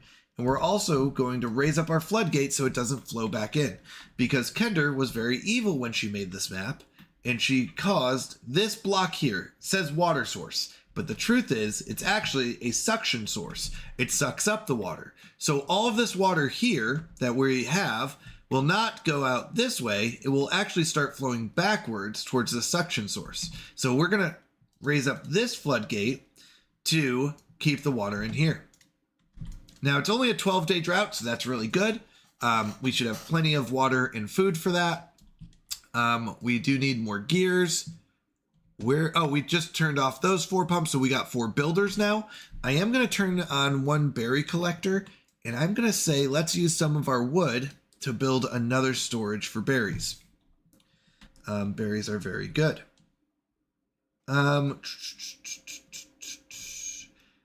Yeah, I don't have enough planks for this. I would love to do a large warehouse. It can hold so much more, but I don't have the planks for it. So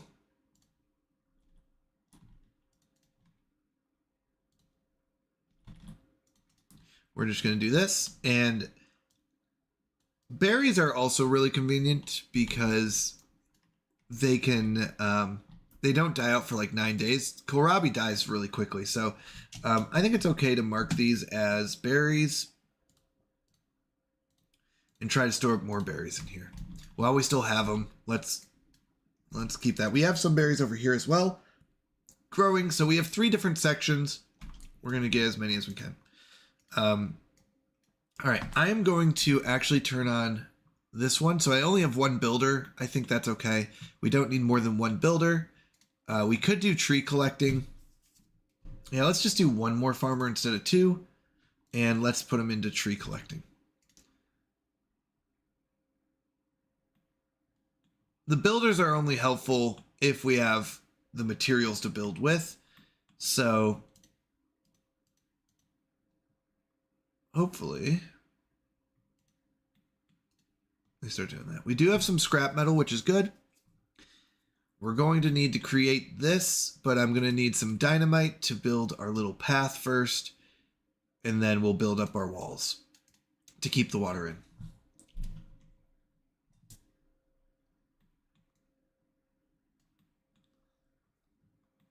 All right.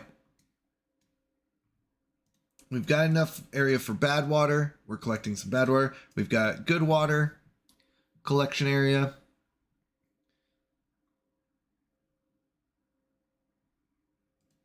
This is raised up, right? Yeah, okay. It looked like it might be flowing out, but I don't think it is. All right, we've got 10 days left in this drought, plenty of water and food, so that's good. Population, we're trying to keep around 10. And the reason for that is because if we go higher than 10, we start, or around 10, but if we go too high, then we're going to start losing food and water, too much food and water, and we won't be able to keep up. I don't like running a low population, but the truth is right now we need that. All right. We did lose a beaver. Once this contaminated beaver is done, that would be good. I'm actually going to take the beaver from the farm again. And I would like a second one to replant these trees that we're chopping down. So let's get that in place. Where can I take a beaver from? Oh, the berry collector. And let's put it here. Oh, I must have had another beaver grow up. Hold on. 9. What did I do? What did I do? What did I do? I paused and unpaused. So I should still be at 8. Oh, the injured beaver. No. Beaver's still injured. I don't know. Hope I didn't mess something else up. But I think we're good. Are they building this? Okay, they're starting to build this a little bit. That's good. Oh, we're out of planks. I need to start creating more planks.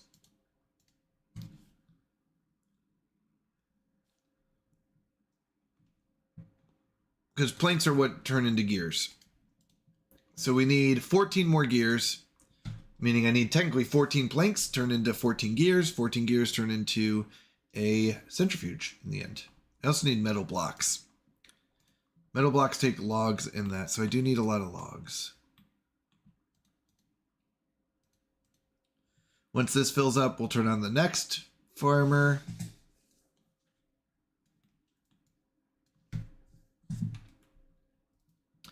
He's got 17, 19, and chop down that tree, 20. So then we turn on the next one and pause him. All right, they got this one, so we've got room for more berries.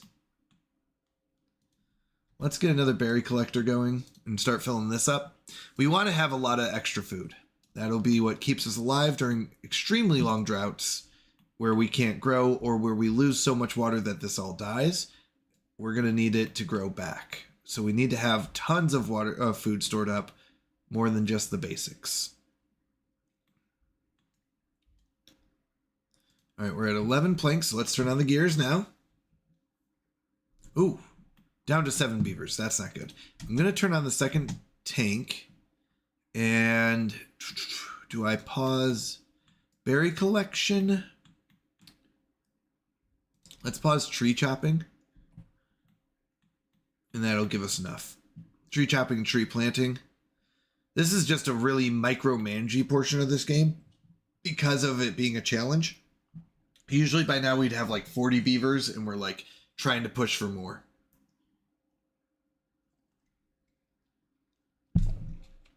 But because of where we're at, we don't have that opportunity. Are you done? You're done collecting the berries, so we're going to pause you. We're going to turn on one of the berry collectors down here to get that. We have an extra beaver. I think wood will be good. We're going to go through a lot of wood shortly. Oops, not that one. This one. We're making gears now. This is up to 28. We need 12 more gears. We have 11 planks. We technically need one more plank. Oh no. 11 planks plus 1 gear. Nice. So we have enough. All right. That one's full. Let's turn on another wood collector so we can have more wood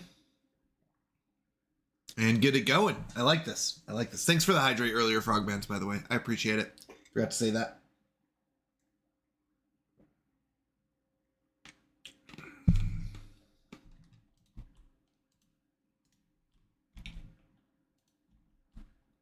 Can you reach? No. Okay, you can reach to here. Can't reach all the way.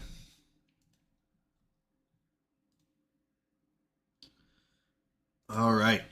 Beavers are doing okay. We have 6 more days. Plenty of water, plenty of food. That's good. We do need more beavers to work the jobs. Gears are going. Once the gears are done, we turn on the smelter. And the smelter will start making metal blocks for our centrifuge. And the centrifuge will turn the bad water into extract. And that's what we need for our tunnel.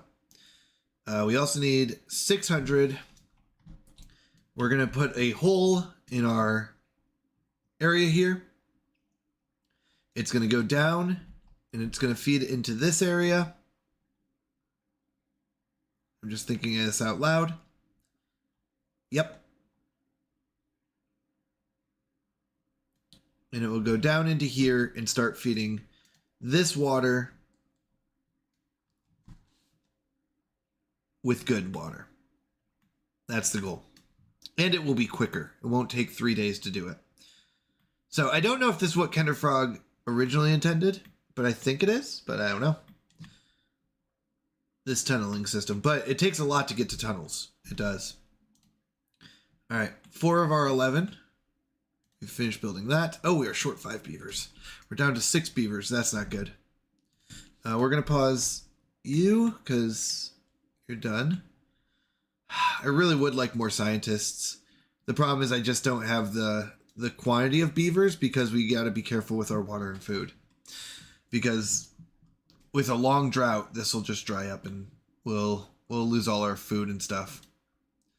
Even here, we're losing it due to contamination because the water level's getting too low. All right, gears we're still making. Yeah, we need 11. Oof, this is a low population. Six beavers, 2 kits, 6 adults. Well, technically 7, but oh no, now we're down to 5. You know what? We're gonna turn these off now. I guess we're not gonna make gears. We're gonna put the gears we have into here. And then I'm gonna turn on a second scientist at this point. We're just gonna go for science. Oh wait, we have a beaver. Oh, here we go. Here we go. So I can actually keep the gears going.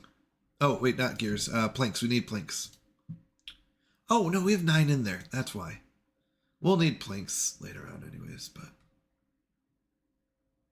let's get about 4 planks and then we'll go gears. Okay. All right, so this will give us enough gears to finish this off. Because it's got 9 planks in there, or 8 planks in there now. So we can use those to make the gears that we need. All right. Whew. This is a tough map. This has been a very tough map. Yeah, this water level's dropping. We've got 3 days. This is about to go dry. We are doing okay on food, though. That's good. That's the good news.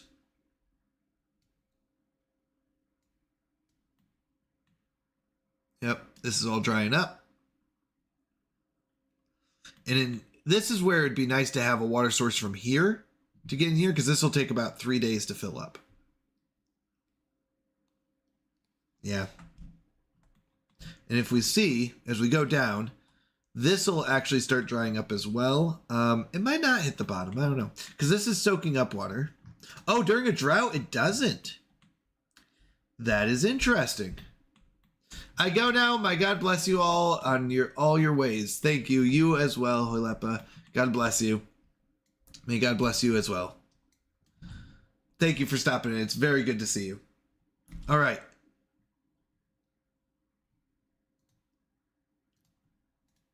Let's go. We've got beavers to attend to. All right. How are we going to survive this? We've got 3 kits. One's at 92%, so it's almost grown up. But we've got only 6 adults. That is not a lot. One's almost going to be, so we'll be up to 7. These are not very close to hitting a new beaver. It'll take some time to catch up. The ebbs and flows of population. These shouldn't die. They shouldn't die. They shouldn't die. Problem is it takes... Oops. 1 second. There we go.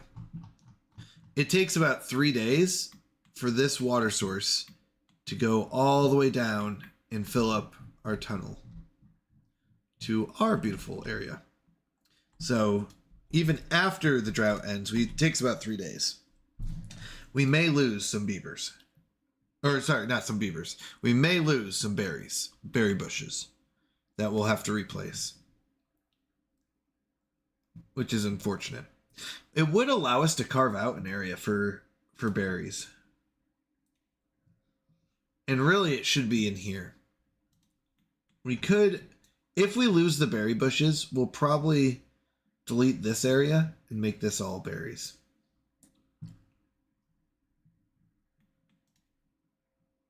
At least this curve here. Because it's the closest to the water, it'll stay alive the longest. This is still being watered, which is interesting. Is that from... How is that staying watered? Oh, is it from underground? Yeah, here. Nice. Okay, 0.2 days left. We have enough water to survive. The biggest thing is the crops are dying. And the trees will be able to survive. They have a lot of time left, so they'll be okay. Okay, here comes the water. At this point, I don't think lowering this will make a difference. Oh no, because this will start sucking up water again. Yeah, so this is bad. So notice how the water's getting pulled in here. So we have to wait for the water sources to collide, to come down here. So we have to wait for this water source to come all the way down here and push the water past the suction cup. Past this suction area. And it will be strong enough that it pushes it through, but until it gets there, it's a problem. Okay, we have a builder. We are making gears. We are done on gears. So we don't need to make any more gears. We do need to make metal blocks now. Metal blocks will build that. This is a very difficult map to survive on. We do need a lot more beavers. We've got 2 kits on the way. One, the best one, or the closest one, is at 71%. We need a lot more. We need a lot more beavers. All right, this is starting to get watered again. We didn't lose these. We did lose. Oh no, we didn't lose any berry bushes officially, so we're good still. This has 5 days. So on day 3. We've kind of timed it out, is when we can kind of open. Because right now, once again, it's all getting sucked up. It should take about 3 days, actually a little over 3 days, for this water, which started all the way up here, should take about 3 days for it to come down, fill up this a little bit, come up here. So a little over 3 days before we get it. Sometimes we'll even get a notification of the next drought before we even have the water filling up here. Which is tough. That's tough.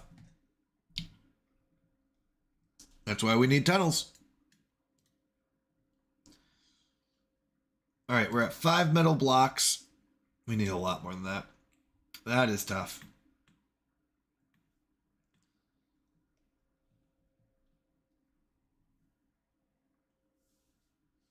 We're also not running at 100% effective efficiency because we only have 1 beaver on the power wheel. This usually takes 200 horsepower. Each beaver does 75.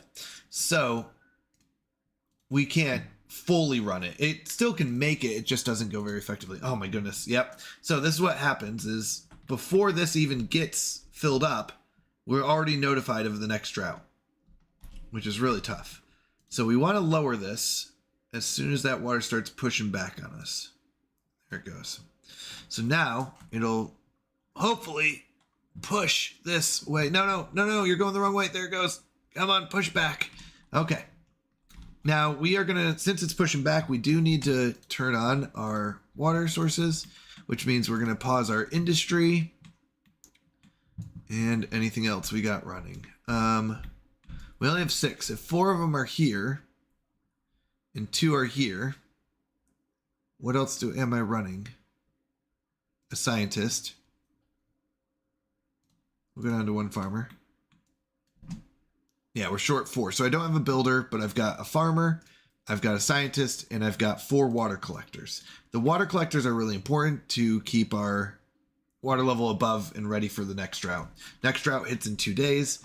I'm hoping this fills up and fills up this area. That's what we're hoping for. Hopefully in the next 2 days, this all fills up. And it can. It usually is a pretty strong force. It's also just mixed water, which is bad. It makes our watering collectors less efficient. This turns how much? Is it every 4? A centrifuge turns 4 bad water into 1 extract. And we need 11, I think. So that'd be 44. I need 44 water.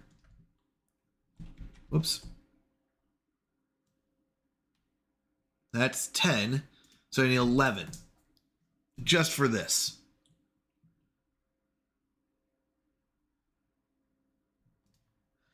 At this point, should we just get a sluice?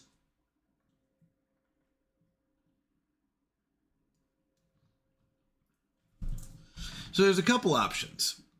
You'll see we could raise up this wall all the way up to the roof and store up that much water. That's one option. It's a very good option. What would that look like? Let's see. That would look like... Why can't I do that? Oh, because it wouldn't show.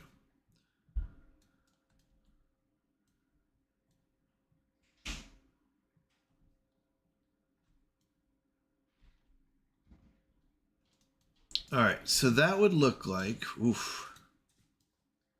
this plus this.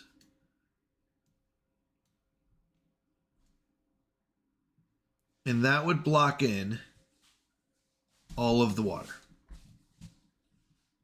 So we'd have to make it 4 high, the wall about 4 high to block in all the water. And I also need 1 here. Okay, we've got 8 beavers. That's good. That's 1 builder. In fact, I don't think I need the builder. Would like a berry collector here. And probably another farmer eventually, but a berry collector is basically a farmer at this point. Okay.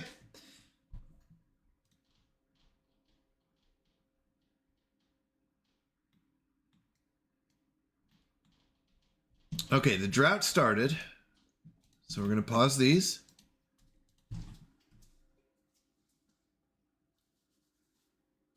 One moment.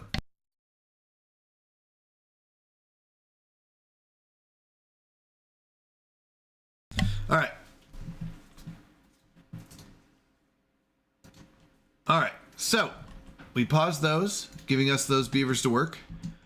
Let's go ahead and put another farmer in. Let's get a tree collector. Although we've got 73 wood. What do we need? We need industry. Yeah, let's get our industry back up. We do have a scientist. Do I have an extra beaver at this point? I do. Let's go and get our scientist going. I think we're good on food. Oh, it's an 18-day drought. 18-day. Whoops, and I forgot to close this off. Let's close that off. 18 days is a long time. We're going to lose a lot. This might dry up. We don't have 600 water. Well, we don't need 600. How much do we need?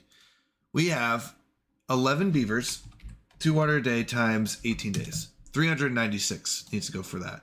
We are increasing our population still, so that's going to be using water. Here's the big question. Do we build a water dump? 250 science, we have that. The fluid dump would allow us to keep water in this hole here.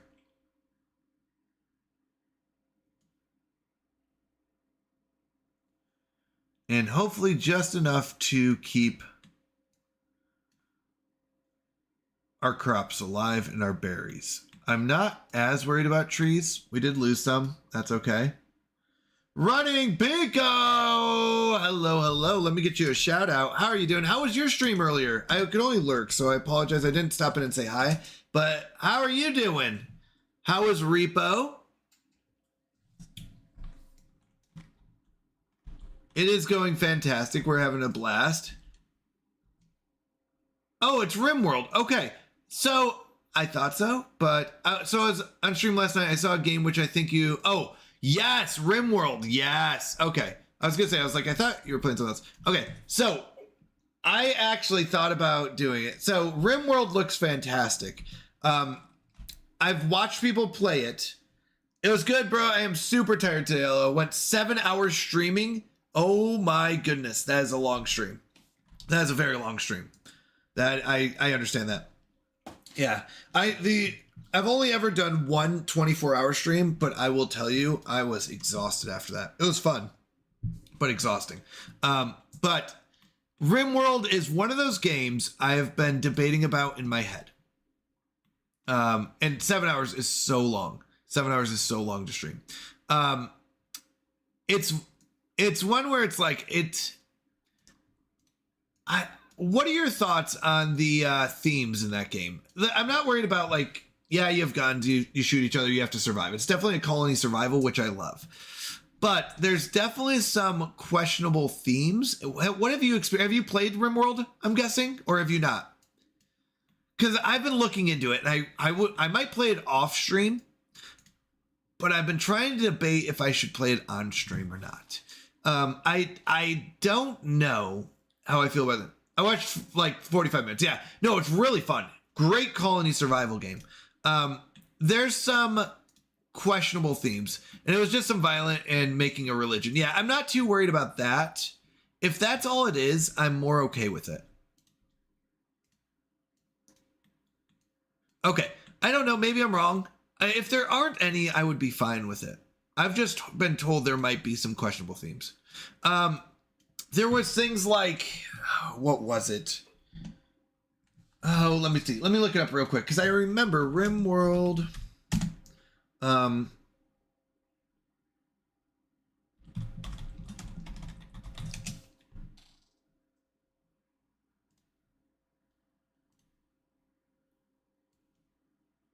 Maybe not. Maybe I'm wrong.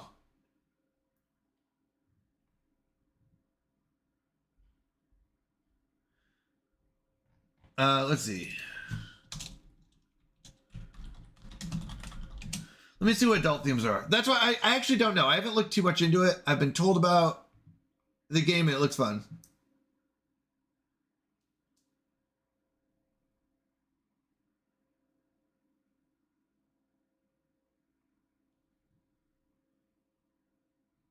Maybe I'm wrong. So I might look into it. I might. It looked really fun. I've watched a couple people play and it looked really fun. So maybe I'm wrong. Maybe I'm wrong. I can date my friend who has a ton of hours. Yeah, maybe I'm wrong. There were some things the religion thing I don't think I worry about too much. It is a game. I'm not too worried about it myself. I know there are some people who do concentrate that, but I don't think I care about that as much. I was trying to think what it was, and I can't remember what it was. That made me question it, but I could be wrong. I could be very, very wrong. All right. We are dealing with a beaver crisis here. We don't have a ton of water. We have a ton of food, but we're in a 16-day drought. So yeah, anyways, I love the idea. I've only watched it a few times, so I don't have a ton of hours in it. I don't know. I've barely looked into it, but it might be fun. Yeah, absolutely. Absolutely. Absolutely. If your friend says it's safe, I would absolutely be willing to play it. It looked really fun. Okay, so I don't know why he's eating the middle one when I want that one, but you know what I'm going to do? I'm going to unpause both of these, and I want them. I need this one to be torn down. If I'm going to build this wall, I need this to be torn down. And of course, he starts working on the third one. We're going to do this. And then this. Does this fix the issue? It might. He would give me an honest feedback and I can ask if it was above PG. Yes, that's exactly what it is. If it's above PG-13, you've got the question absolutely correct. Like, I don't mind a little bit of, like, I know there was like shooting and stuff like that. That's okay. Violent, like a little bit of violence and, you know, a little bit like that is fine. I'm more worried about other adult themes, but if there's not, I'm okay with it. Wait, there's this water source, and I know I remember seeing it before.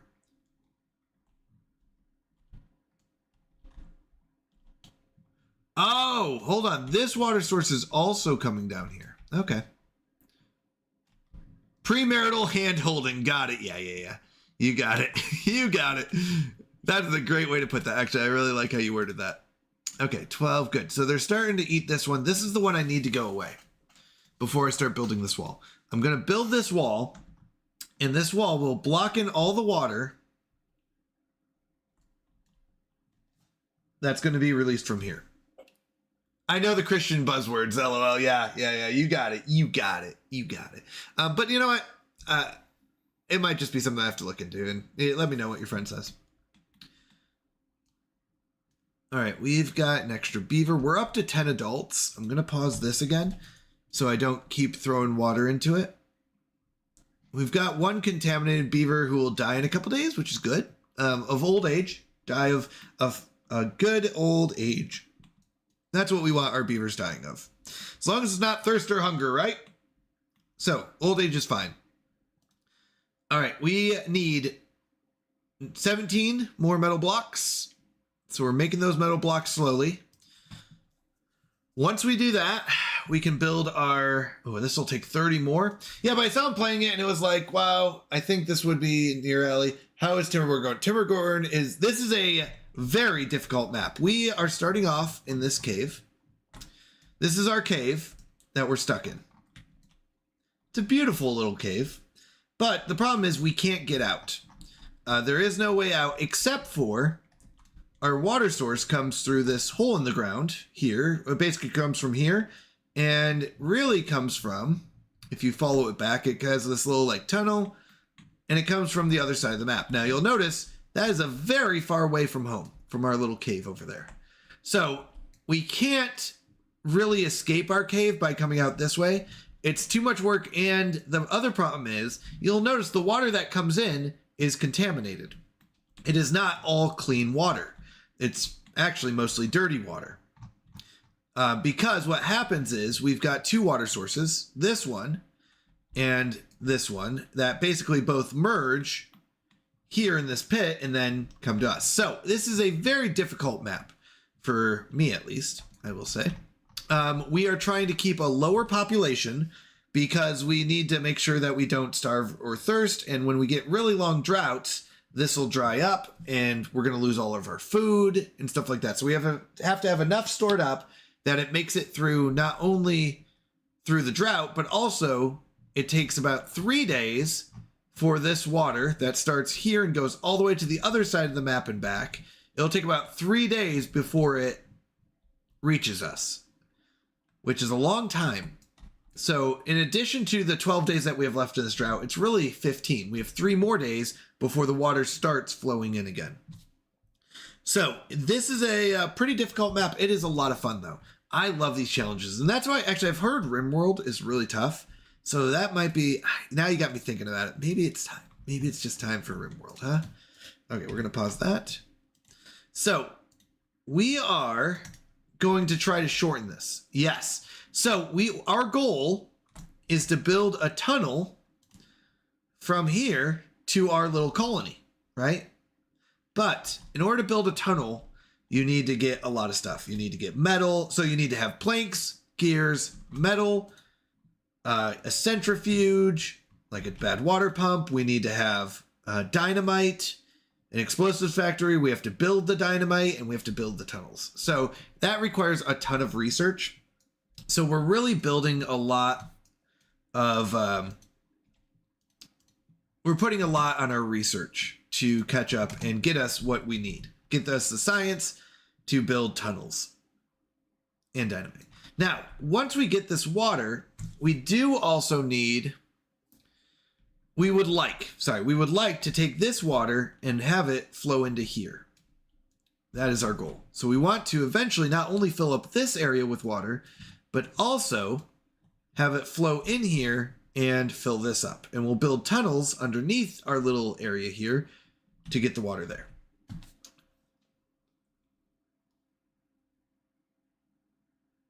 So how are we going to do that? We're going to need the dynamite. We're going to put a hole in the ground.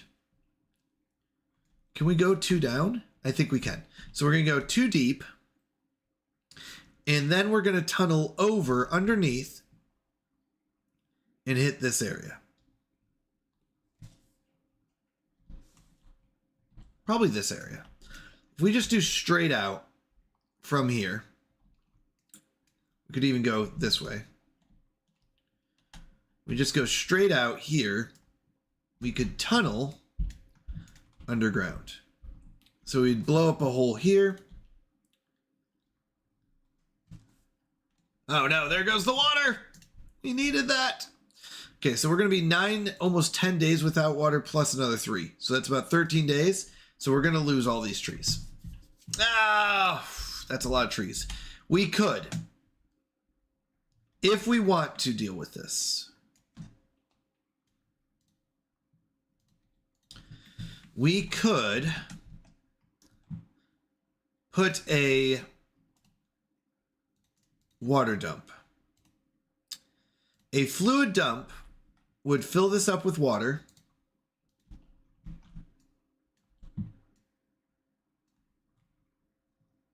And keep these alive. It would cost 250 research, which would set us back. We don't have a ton of extra water. But if we were to do this, this will water these trees one more time before the drought ends. And I think that's what we need to do. It's unfortunate that it's come to this, but that's what we have to do. Okay, we've got 9. Let's go and turn this back on. Do we have enough water? Hold on. Yikes. We are in water trouble. So we've got 12 beavers. We've got 10 adults, 1 child, and 1 contaminated. Now, this contaminated one should die shortly, but nonetheless, we're at 12 beavers. They each drink 2 water a day. That's 24 water every day, and we've got about 10 days left in this drought. Actually, plus 3.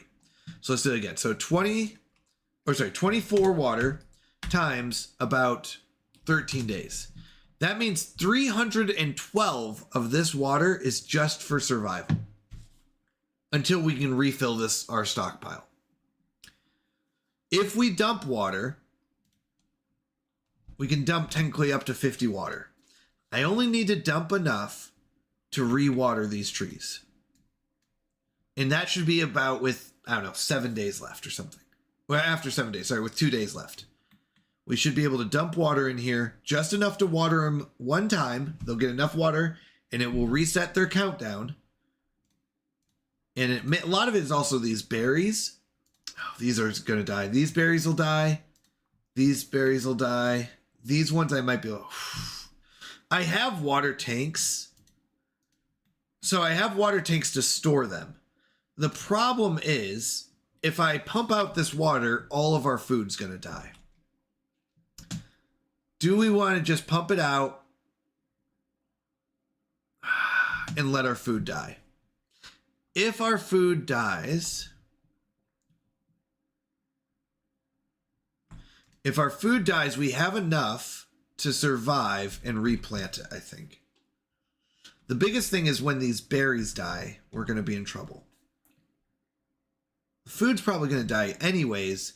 The question is, when does it die? And do we need more water or more food at this point?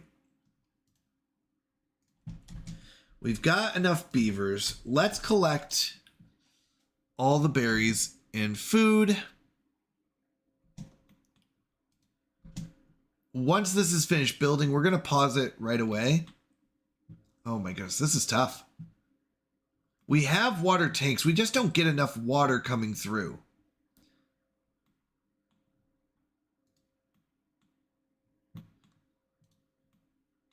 And if this dries up, we lose everything around it, basically. The food dies out so quickly.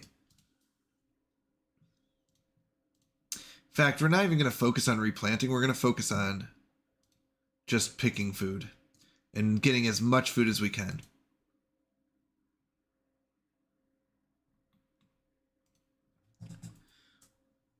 As we build up the planks, put another collector down here for these berries. Whew. Oh, this is tough. Okay, whoops. This one. I don't want anyone working there. That's the important thing, because this is we're gonna turn this on when there's like 2 days left in the drought, and that should reset all these trees and hopefully keep these berries alive. So it'll take a day for the water to come down here, water these berries, and we're going to lose these.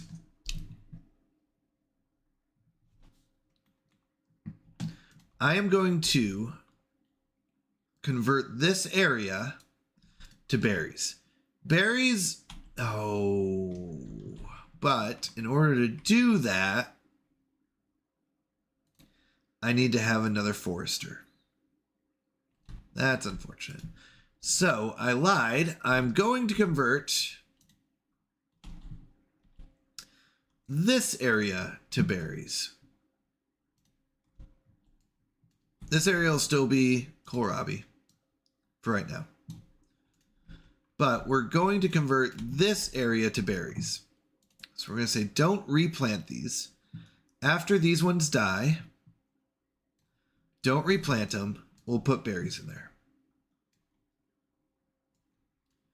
And hopefully we've got one berry bushel. Oh, two. They're still being watered. Hopefully this will be enough berries. Whew, gotcha, man. This is a wiki for games like this. I'll be honest. I have actually not had to use a wiki for this game. There are two foundational concepts. I've watched a couple of YouTube videos, but the truth is it comes down to two things. We need water and we need food. That's phase one, is get enough water, get enough food to survive. I call phase one the survival phase, where you have enough water collectors, enough storage tanks, like these water tanks, to store enough water to survive droughts and red tides. Once you've officially got it where you can survive on a regular basis, where you're not, losing a bunch of beavers, this is once again a very specific challenge map. This is not a regular map. I might do a regular map as my playthrough on the next one, because I think it'd be helpful for people to watch a regular playthrough. But once you have water and food under control, the next thing is wood. And you can grow trees and chop them down. Foresters, so water pumps collect water, and we put them in these tanks. Farmhouses plant and collect food and put them in the storage buildings, the warehouses. So there's also berries. So there's kohlrabi, which we're planting and doing it. And then there's berries, which you can collect and that's food as well. Now, this is also a special faction where we do not care about housing in order to raise our population. We grow beavers in breeding pods, which is kind of silly, but that's the truth. So we grow beavers in breeding pods, which if you combine enough waters and berries, apparently it makes a beaver. So we need water not only to drink, but also to put in our breeding pods. Now, the trees, we use a forester to plant them, and we collect them with lumberjacks who go chop down the trees. Trees are used to advance and build buildings and advance your civilization forward. So if you want to build a water pump, you come down here to water, it will cost 11 logs we see here. So, or 12 logs. So we need, 12 logs from our trees, put it into a water pump, and now you can start collecting water. If you pump out the water, though, your farmland won't have enough water to farm, right? Farm needs water. So this will all start dying off. All right. Right now, I have all of my farmers collecting food. Their focus is on collecting food because we know this is going to dry up. So we want to collect as much food as we can before it all dries up. They will start replanting if they don't have anything to collect, but that will probably dry up before it even grows to maturity. So let's talk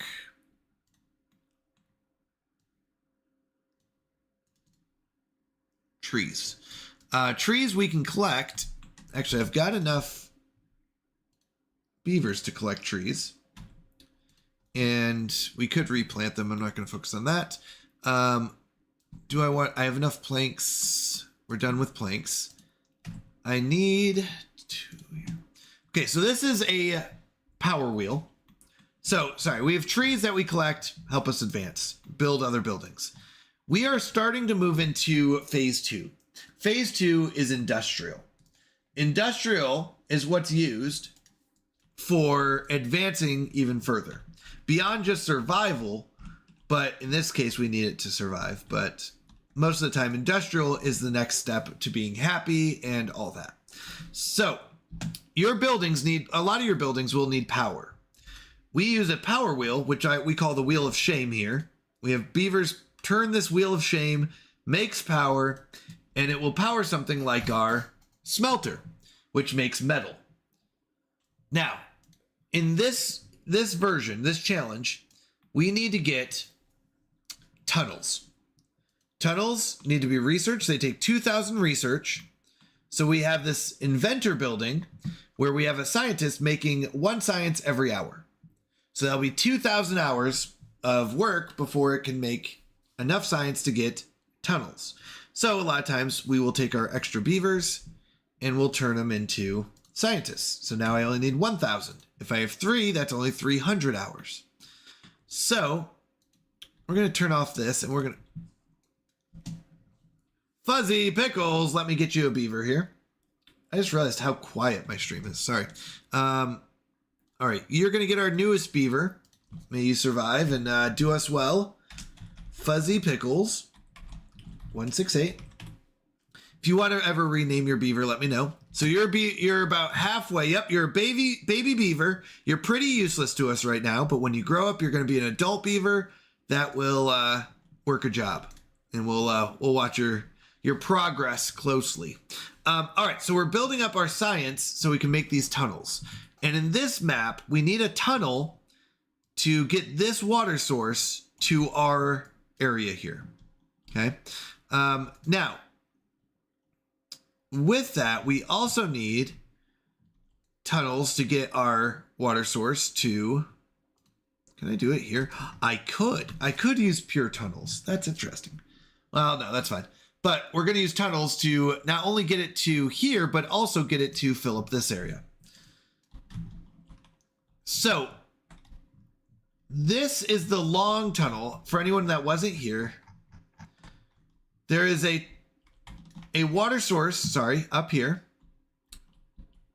This is a water source, a source that flows out water. And it's going to take 3 days for it to come all the way down to reach this hole. And this hole here, I'm going to lower the map. This hole will then fill up this tunnel, which comes and hits our little town here. So we need to shorten that distance, because that is a long time to wait for water to get from one side of the map to the other and back. So we are going to build a tunnel to get the water from here back down. And it's going to shorten that distance dramatically, because now it just goes from here straight to here. And we'll fill up our lovely watering hole here, our reservoir, and in doing so, we are going to be happy. So we've got 2 more days of this drought. Oh, I forgot to turn this on. Are these dead? They're going to die in 0.6 days. Probably going to die. Almost out. Almost out. Yeah, we are running low on water. We're going to use a bunch of water in here. Oh, wait. No one's working that. Hold on. I need to pause some of our jobs. I'm going to pause the farmhouse. We should be able to start building this. I need 7 more blocks. We're actually really close to finishing this. That's one part of getting a tunnel. Will you please fill this up with water? Okay, so to see how the water drops down, it fills this up. Are these dead? 0.2 days. Come on, water, reach. 0.2 days. We're going to extend out the workday to 24 hours until these are watered, because we don't want these to die. 0.1 day. Come on. Put the water in the watering can, or in the fluid dump. It flows out. No, we lost the berries here.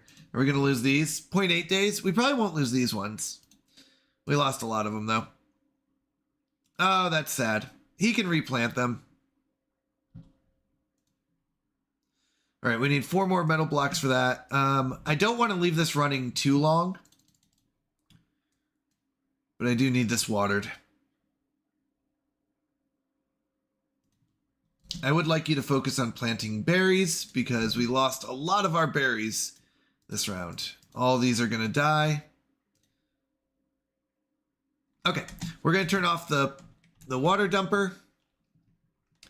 We've got 3 scientists because we need a couple things. We need 600 to get dynamite and 2,000 to get tunnels.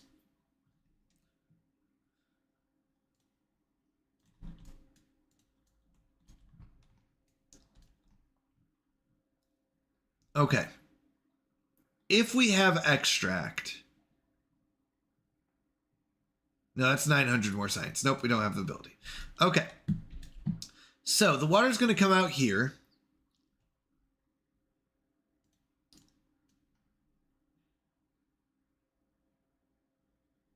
Okay, the drought ended, but remember, it'll take at least 3 days before we actually get any water. So we're going to just survive on what we have.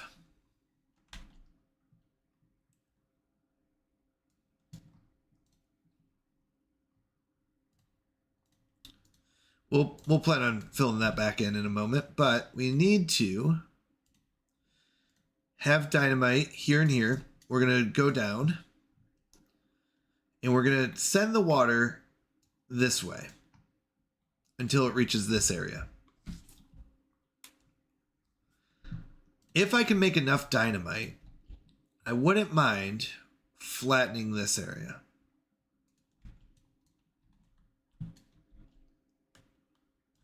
So it'll technically come out here. We'll flow it down here. And there.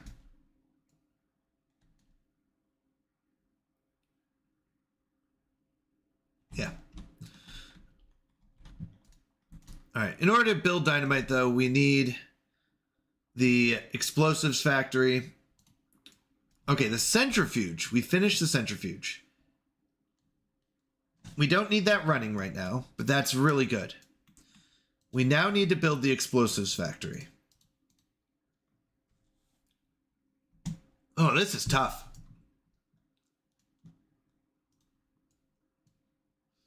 This will take 30 metal blocks. We're pretty good on planks. We'll need gears and planks, but really the 30 metal blocks is what's going to take a long time. Science, we need 2,000 science to reach the next spot. Do I need beavers working anything? They're going to be planting. Wow, wait, hold on. Where did all this kohlrabi come from? It never died? Let's keep collecting. I'm going to unpause our other farmer and keep collecting food. We really do need the water though, shortly. That's going to take forever. This is a hard map. Okay, so the water, we're starting day 2, and this is where it's at. It's got to still fill this up, come over down here, and fill this up. And until it does, because Kenderfrog built a little suction water source here, all the water that's like coming down right away will start getting sucked up. It does look like it's coming this way though. So by day 3, it might be able to push past the suction water. It's not very clean water. It's got some clean water in it.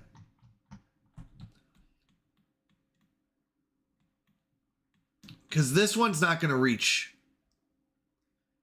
for a little bit. Yeah, it's not strong enough. We got to wait.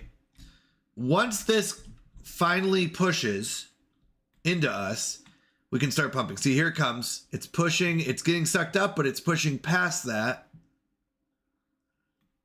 and starting to fill this up.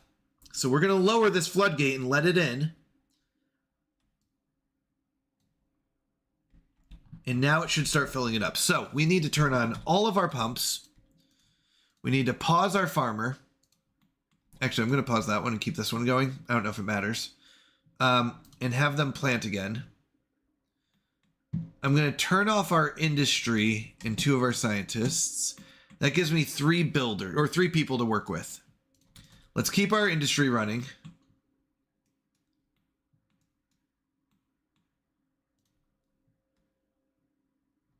I'm going to need a lot of bad water. So let's start pumping that. Leaves us 0 builders, but we've got 2 farmers and 4 water pumps going. That's good. This should still fill up and hopefully water all this again before the next drought. So luckily we have an extra day before our drought is. Now we'll see. We might get 2. Right now there's no sign of a drought incoming. No, it's bad water. That's okay. Bad water's fine, but it's still, we're going to have 3 days. So we have 3 days to pump as much water as we can, which is very hard. And this is taking forever to fill up. Come on. Come on. You can do it. Fill up. And there's a lot of bad water in there too, which means that our pumps are as efficient. So usually they give us 1 water every 0.33 hours. The truth is though, since there's a lot of bad water, it won't be at full efficiency. Okay, it's filling up, starting to water these. That's good. These trees are watered again, mostly. He's going and doing his thing. How far over did we say? Here? That's oak, that's blueberry. So this one will be blueberry.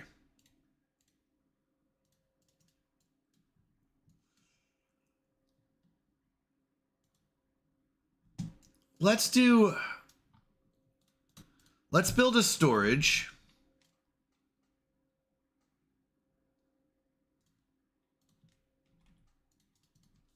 We're not going to build that one, but eventually we'll build that one for like kohlrabi or something. All right, Google Llama, let me get you a beaver. You'll get our newest beaver. Google Llama 13. Fuzzy Pickles, you are working our deep water pump. I am counting on you on getting us the water we need. All right, let's build another storage. We need log storage.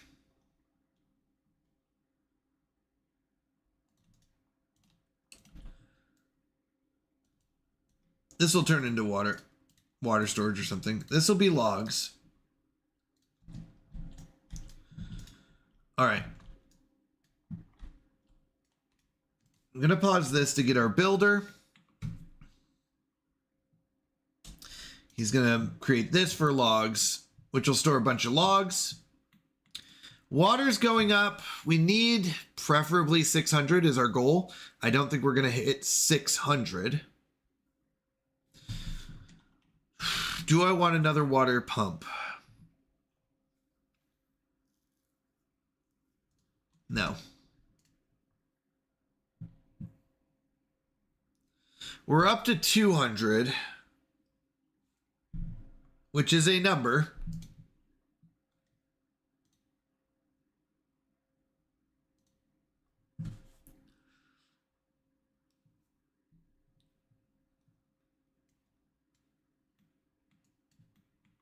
$250.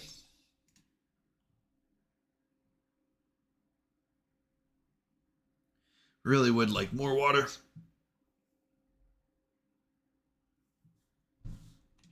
But that's what we got. Okay.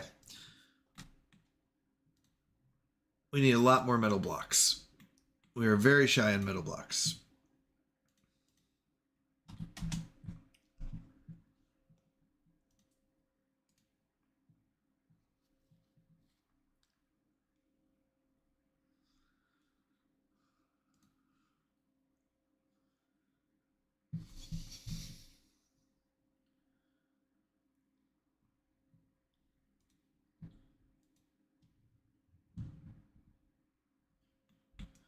All right. Are we going to make this? 0.4 days. We've got 300 water. We're definitely not even near our 2000 science we need. We're not close on this. We need 26 more metal blocks. And we need a ton of... We need our factory in order to get our stuff. Oh, I don't like this. I don't like this, Sam. I am. I don't like this. 13 days. We have to survive about 16. Currently, there's still good water flowing. So until this, because the water source is now going to start flowing. This will also flow double bad water. But we're going to count on this water source a little bit longer and keep pumping. If we have 14 beavers, 2 water a day times, let's say 16 days, we would need 448. So I need about 90 more water to make it through this drought. That's a lot of water to be short. We're going to pause our production. Here comes the bad water, but it's still flowing good water here. So while it's still flowing, let's try to get what we can out of it.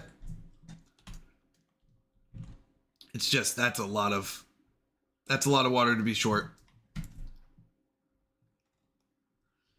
What did we say? We said 14 beavers is 28. And let's say 12 days is 336. So we have enough water stored up.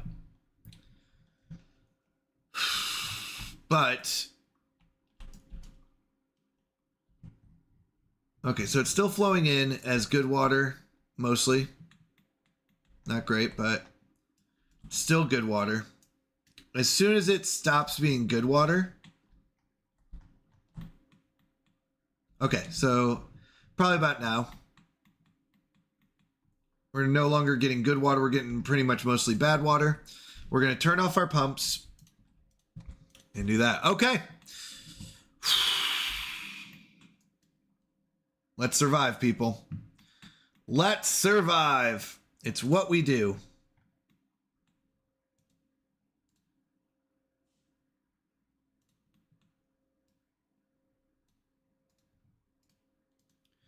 Let's focus on what? What is our most important thing? Is it metal blocks? Let's throw one into metal blocks and let's turn off that pump as well. We're no longer going to make berries over here. These are all going to be that. Our berries are going to come over here. So let's focus on chopping down these trees. We still have a builder, which I don't know if I need. Let's turn it into a scientist. We have to really be careful on where we put our beavers and what they're focusing on. So we need 26 metal blocks, 25 gears, and 17 planks. That will give us dynamite.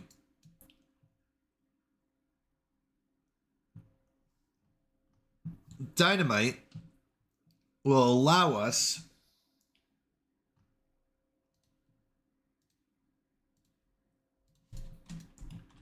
we're going to change this a little bit just because of the how it works a little bit.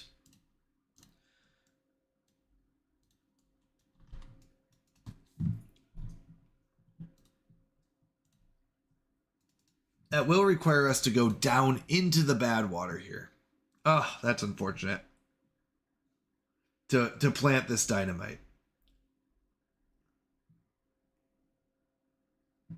But in doing so,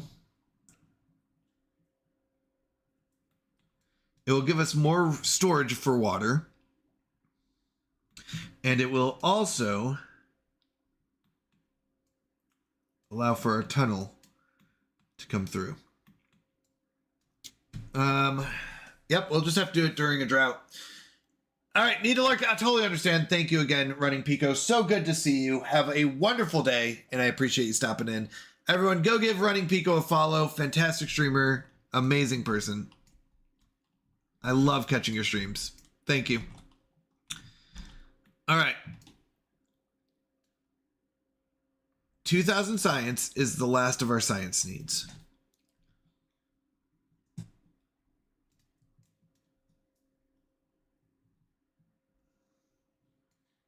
We've turned off our water collection, but we've also turned off our breeding pods. So they're just doing whatever they daily need.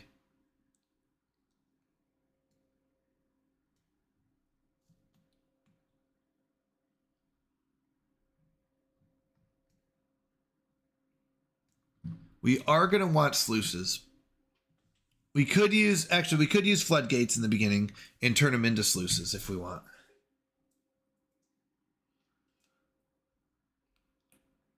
I wouldn't be against that. 400, so we need 2,400 science if we want to use sluices. Sluices will allow us to control when we let the water come in and out. Technically, we can do that with floodgates like we are now, but it's just a lot of work or a lot of capacity.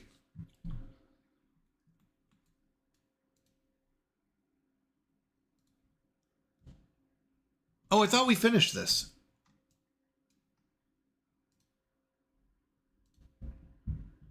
We did not. I thought we finished that. Let's go and get that done.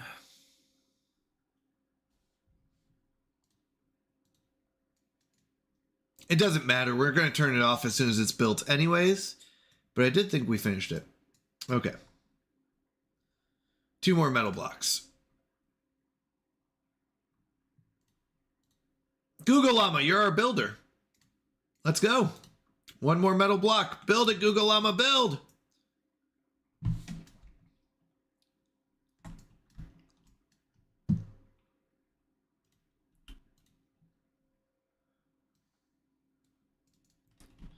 Build, Google Llama, build.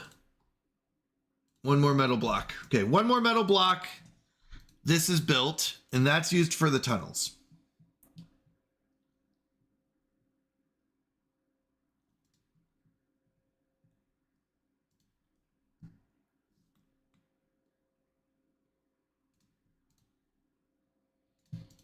You did it. You did it, Google Llama. All right. So that is built. We haven't turned it on yet, but that'll be used to build the tunnels.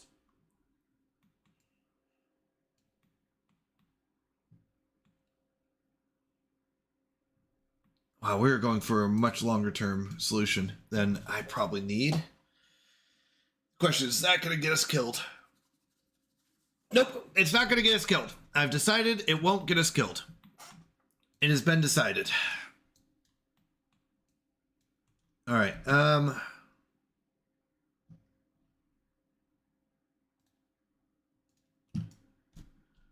But we do have to be careful. We do have berries here. So that's good.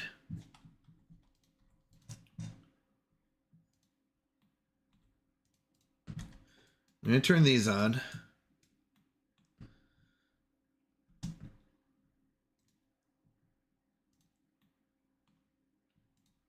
That's filled with logs. Let's build another one.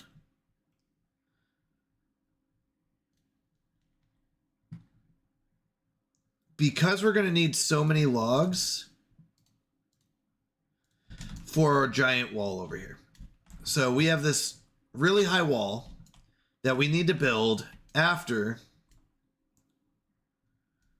we place the dynamite in the tunnel here.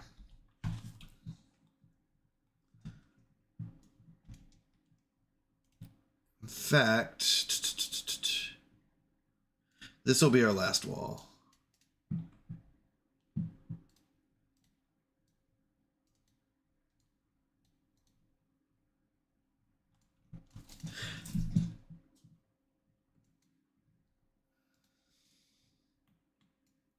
We do need more bad water as well, because each of these take what? 5 bad water turns into 1 dynamite. And we need a lot of them. So this will be our priority. 17 more metal blocks.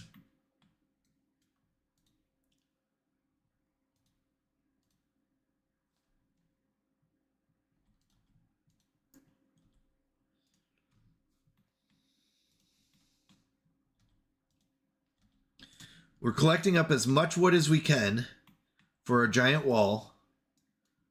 So once our factory's done, we build our tunnel. Well, we blow this up. Is that going to be a problem? Might be. We build that last. Won't be a problem as long as we don't build that. We're going to build stairs down here. Build all this dynamite. Yeah, that's fine. You may be asking, why did you build a road here? And the answer is, I have no idea.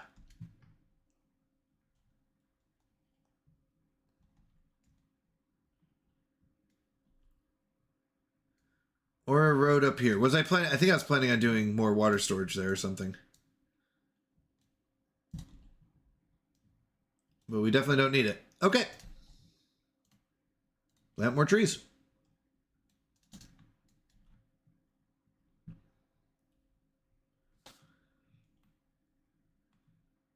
How close are we?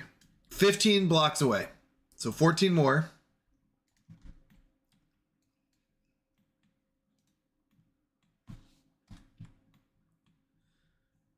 We have 2 scientists, so I need 2,000. But this will definitely help. 5 days, 250 water. We have enough. Let's go ahead and turn this on so we can start making beavers again. I'm a little worried that we're going to die out in our population a bit. We're going to go to really low population soon. Because all those beavers that are alive, we haven't been building up the repopulation of it. The population to replace it. So we have 12 adult beavers now, but a bunch are going to die off. And then we won't have the babies to replace the population if we don't turn these on.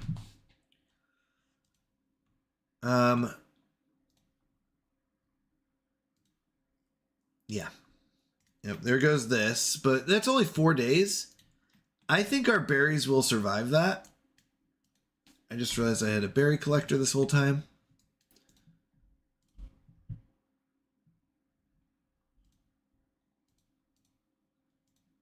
I'm actually going to turn on... No, I'm not going to turn on the plinker. I don't need these berries. And I don't think I need the wood collector anymore. Nice. So we can destroy these. That's more farmland, at least. That's good. More farmland's good. We have enough food. It's really just water. Water's the problem.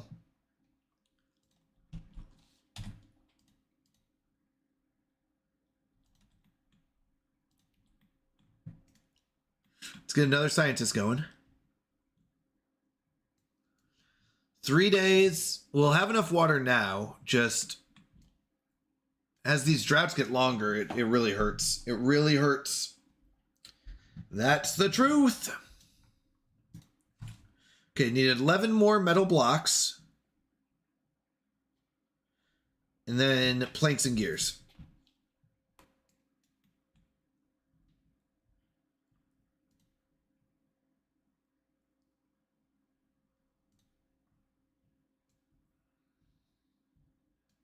Hopefully with the stairs, they'll be able to reach all the way to here.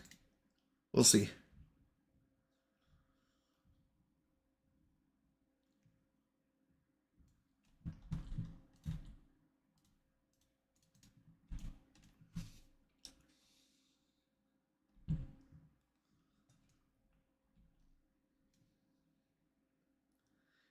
I was thinking if we widened this, we wouldn't have as much of a problem, but I'm not worried about it yet. Nope. We got to focus on real important problems. 10 more metal blocks.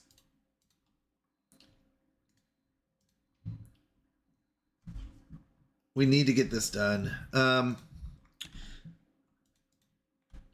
These will survive. Will these? 7 days? Yeah, they'll survive, I think. The advantage of it being a red tide is that it really still has some good water here. So when I release it, it'll push this water through. Like this is all bad water coming in, but it's getting soaked up here and it's overflowing here. So as soon as good water starts flowing, we'll be okay. There's also a good water source here. I mean, it's a regular water source, I should say, behind this waterfall. which makes this not purely bad water, just mostly bad water. So something for us to think about. Things we need to complete. You know what? Let's start building up. We can start chucking all the wood we need into these. Let's start building those. Well, we've got the beavers.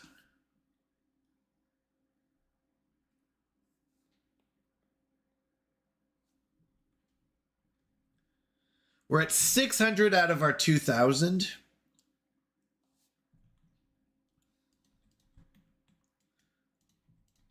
Let's chop some wood and get our builders going. Building this this wall. We're about to use a lot of our wood.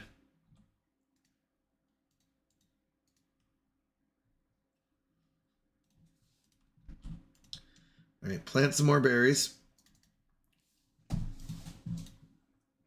We are doing fine on our berry count, so that's good. Okay, the bad tide officially ended, but once again, it takes about 3 days for this to clear up, right? It still technically has the leftover bad water that's still pushing through. So now it's starting to push out good water. So we're going to go about 3 days, and then we'll open this up.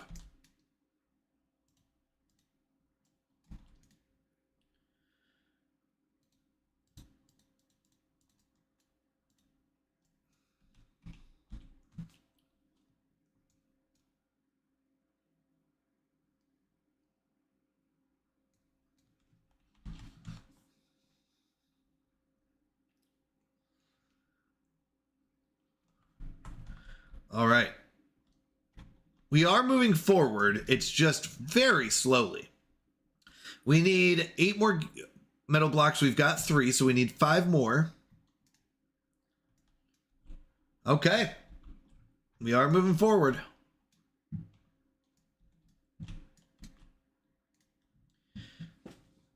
I'm actually going to turn this one on. I do want the second breeding pod going now, so that we can keep our population up. We're going to have to shut down our industry in a little bit to start pumping water. Whoops, I just want to see something. How bad is the water here? You know what? This looks mostly clean. We're going to risk it because I need water. So we're going to come here. We're going to turn on these 4 pumps.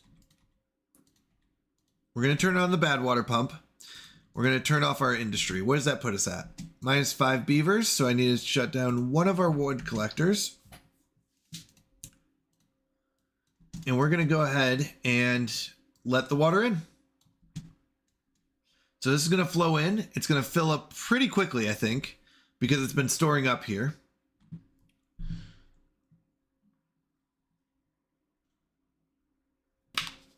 Hopefully not too quickly, but hopefully quick enough that... Oh, don't go over.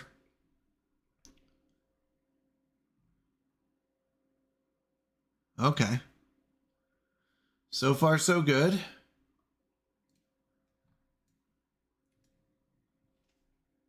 And we've been able to... So red tides actually aren't as bad as droughts. Because there's water still in the tunnel, even though it's bad water, it will still get mixed with the good water and still be okay enough.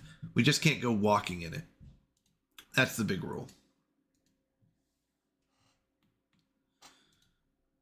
8 more, we're at 4. That's good. Oh, we lost another beaver. So I'm going to turn that off. Let's turn that off. Let's get a builder to collect. We've got farmers still going. I'm going to do 1 and 1. 1 picker and 1 planter. Seems to be the way to go. Okay.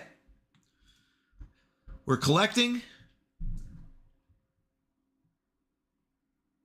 We're hoping we can get enough collected to survive the next one. We're at 12 beavers total. That's not too bad. We want to stick around 10.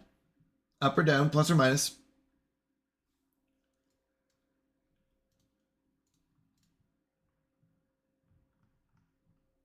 That's our goal. Oh no, the water's too bad. Yikes. It's not blue enough right now, so it's starting to kill off some of our plants. We're okay, I think. As long as the blue water eventually replaces it. Let's go look over here. The blue water's coming in. It is getting through, but right now it's all this red water that's pushing in. We need the blue water to push further and faster and harder. Yep, that's what we need. Yep, we just lost a bunch of trees because they're contaminated. This is so red that it contaminated and killed off these trees. Unfortunate. We do have blue water on the way. I would like it to push faster and harder, but not much we can do. Really, this will be the big moment. Unfortunate. This is starting to get watered again. We'll be okay. We'll replant it. We'll chop it down and replant it.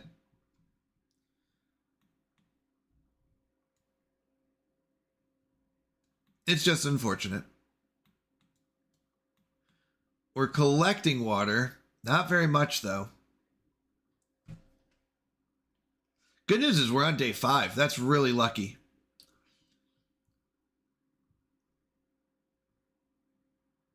Okay, it's back to being regular water.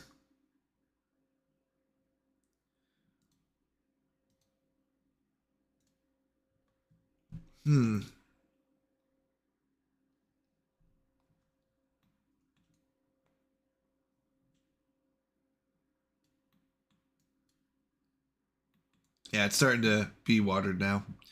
Okay. So, what do we do with this? We build up our wall.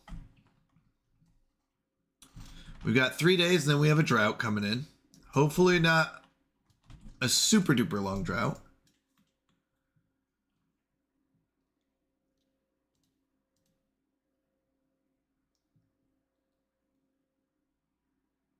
All right.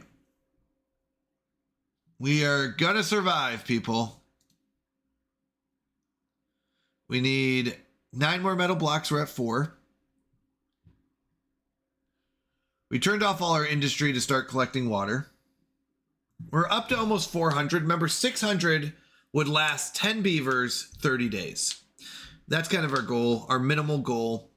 600 will get us 10 beavers for 30 days. Now, we've got 12 beavers technically, but if we need to, we can shut off the breeding pods. Population will lower because they'll start dying of old age.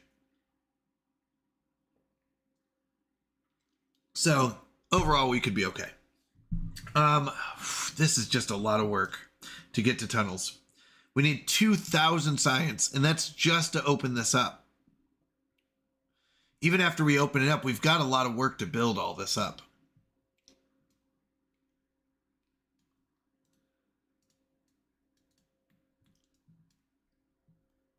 I'm going to go and pause the bad water pump collector.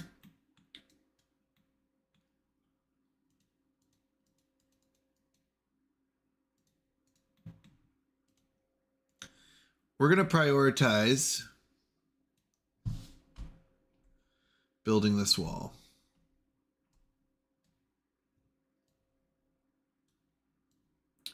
We really want to get this built up.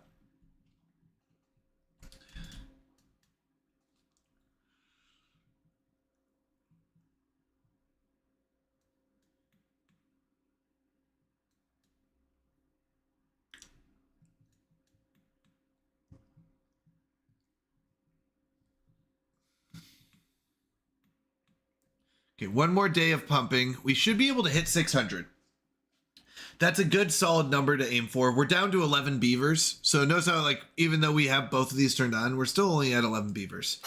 I'm going to do this. I'm going to pause this once it gets to about here so that if it is a 30-day drought, we have the ability to add a beaver later if we need it, but we still have a low population now.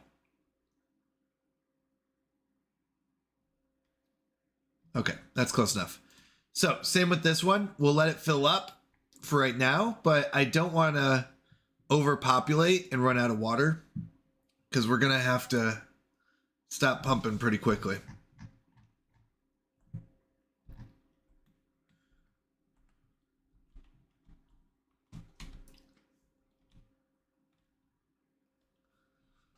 Now, we should be able to, because this water won't dry up immediately. It'll just dry up quickly. We'll see. It's still technically flowing in. As soon as it stops flowing in, we'll have to pause it. Still flowing in. Kobizmi! Heyo! How you doing, my friend? Good to see you. How's life going? You found me! Hello, hello. How have streams been? How's life been going? Okay, so this is dried up. Life is good. That's good to hear. I love to hear that. Well, good to hear. All right, we're going to turn off our pumps. We're going to turn this off. Raise it up so that we don't lose any. Well, good to hear. What have you been up to? What's new? Anything fun and exciting going on?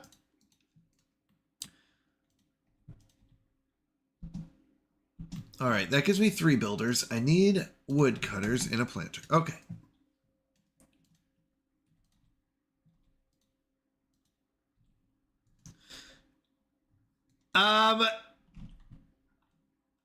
I don't know if I would compare it to Minecraft. This is a beaver colony survival. Nothing too productive. Hey, sometimes that's nice. So we have these beavers here, and they're a special race of beavers that are gray. Okay, they're gray beavers. Now, our job is to keep them alive, mainly through food and water. Those are the 2 things that keep our beavers alive. Now, we want to advance our beaver civilization here. What do we got? 19 days? That's a long time. And we run into issues like droughts. We currently have a drought going on, so there's no more water flowing into our little colony here. Now, we're doing a special map made by, her name's Kenderfrog. She's another streamer who plays Timberborn. But she made this map, and we're trying it, and it's a challenge map in the sense that it's not your regular map. There's a lot of difficulty that comes with it. Is she a frog? I think so. She has a face cam, but I don't think it's her. I think she's really a frog, and she just pretends to be a person. I'm just kidding. But anyways, she is not a frog. I don't think. I could be wrong. But she made this map, and this map, we're in this cave. Here, I'll go and raise up the land so we can see. This is our little civilization in a cave. And where we get our water from. Oh, I found her. Nice. Yeah, she's really fun. She's a really good person. She streams on Tuesdays, Thursdays, and Saturday nights. Tuesday, Thursday, and Saturday nights. Where she plays Timberborn, this game, on Tuesdays and Thursdays. And Saturday nights, she does a date night with her husband. She's really fantastic. But this is the water source where our town gets water from. The water source has to fill up this canal and then come back here and eventually makes it all the way to this hole at the other end of the map, which is really far. After going in the hole, the water then has to make it all the way back and get to our town. So it's a very far away water source. So we have issues. We have to collect a ton of water so that during the drought we can survive and the time it takes for the water to fill back up. It is a fantastic game. But those are the foundations of this game. Food and water keep your beavers alive. Now, trees build buildings, and that's phase 1 is survival. Once you've got survival phase down and you've survived enough that you get enough water collected, enough food collected, you go into the industrial era where you make some advanced resources like planks, gears, and metal blocks. Now, these are used to build advanced things like tunnels and stuff like that. Now, we are going to build a tunnel. The goal is to build a tunnel from this water source right here that's going all the way down the map and back and make a shortcut for it so it comes straight to our town, right? We're going to build a tunnel from here all the way right into our town.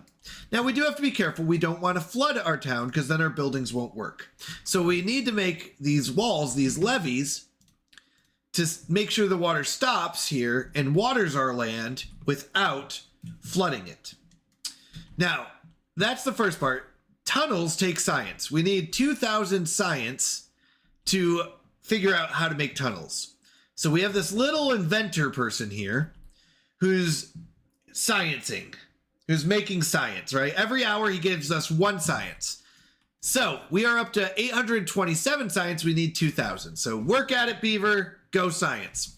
In fact, we're going to build a second scientist so that we can have 2 scientists going and get to our 2,000 science faster. Now, we said that we're going to build a tunnel. It's going to let the water in. We need to build this wall to make sure it doesn't flood us and it goes off the map. But in doing so, we need the water to fill up our beautiful little reservoir here. Okay, so we really need the water to come from here, fill up this area, and we're going to use dynamite from our explosives factory to, oh wait, we have enough. Nice. We have enough. I'm going to stop the metal and turn on planks. We need planks. Okay, so we're going to build a little tunnel from here that goes under and fills up our reservoir over here. So that's going to take some dynamite and some more tunnels. So we need 17 more planks to build and 25 gears to build the explosives factory. Once again, explosive factory gives us dynamite. Dynamite lets us blow up and build tunnels. So not only do we need 2,000 science, each tunnel will cost 1 dynamite, 1 what's called extract, and 6 planks. So we need a lot of planks, a lot of explosives, a lot of stuff. We need a lot. Let's just say it that way. So we're going to build another storage for planks here so that we can store up some of these planks that we're going to be using for our tunnels. We're going to blow up this way, and have it come into our beautiful little reservoir here. Fill it up with good water, and that will make it completion of phase 1, survival. Phase 2, once again, is industry, and we start making our beavers happier. Industry is basically completed when we start building robot beavers. You heard that correctly. Robot beavers. Robot beavers are fantastic. They don't need sleep. They run on electricity. That's right, robot beavers, people. So right now we're using regular beavers to do all the jobs. They get tired, so they have to sleep at night. We are working our beavers for 20 hours a day. That's right, they have 4 hours to sleep. I think that's plenty. They enjoy work. You know, they look forward to going to work. Jax, how are you doing? Good to see you. Good morning. How is your morning going? We are still living in the cave, but we're trying to break out. We're trying to break out of this cave. All right, we're going to pause the second scientist so that we can have 1 builder go around and build stuff.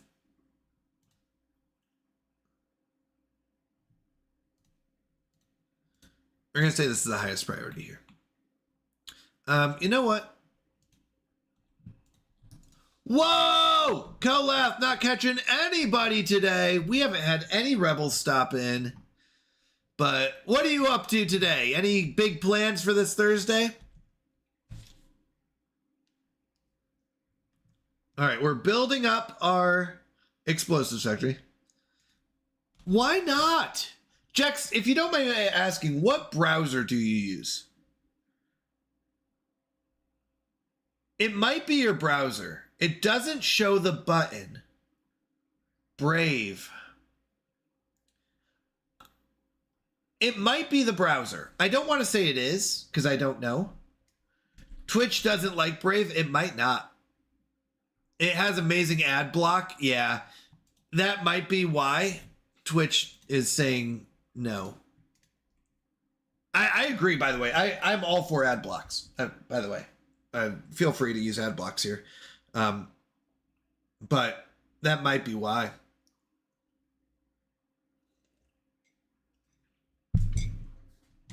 All right. That'd be my guess. I don't know. All right, we need 25 gears. 25 gears will give us the explosives factory. Nice! Let's go! How far are you into that game? I feel like you got to be pretty far. I love watching your streams, by the way. Everyone, go give Jex a follow if you haven't already. She is an amazing streamer. She plays Kingdom Hearts and just fantastic. Fun to hang out there with. Getting there, I think there's 3 or 4 sets of worlds. Oh my goodness. Well, I remember you said you were on Aerial. Is that right? Or you had troubles with aerials?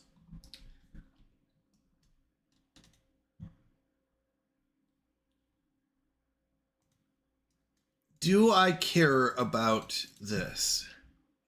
The Little Mermaid, yeah. Little Mermaid. Do I care about this medal? It's good. It's good to have. I don't really have the extra beavers for it. Extra beavers need to go into science. I haven't finished any of this set of worlds yet. Oh. Okay. We are going to need, we're going to want, not need, we're going to want sluices. So we technically need 2,400 science. Sluices will make our lives a lot easier and will stop us from making any mistakes. So we're going to need that.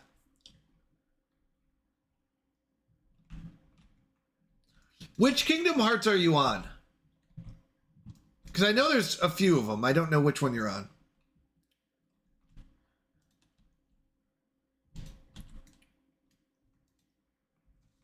The first one?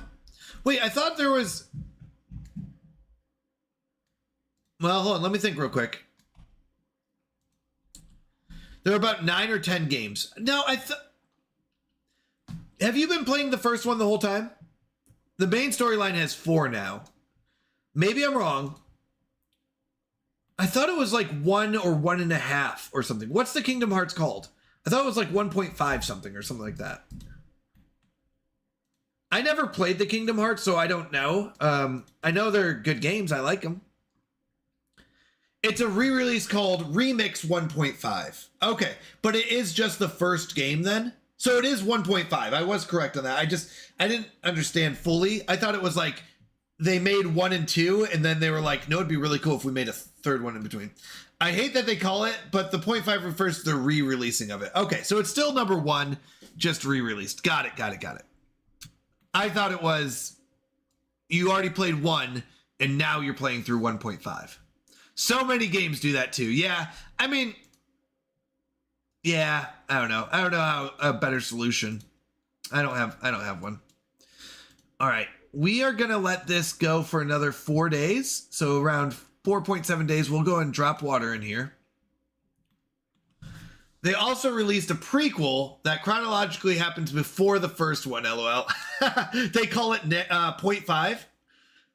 They call it Kingdom Hearts 0, -1. That's funny.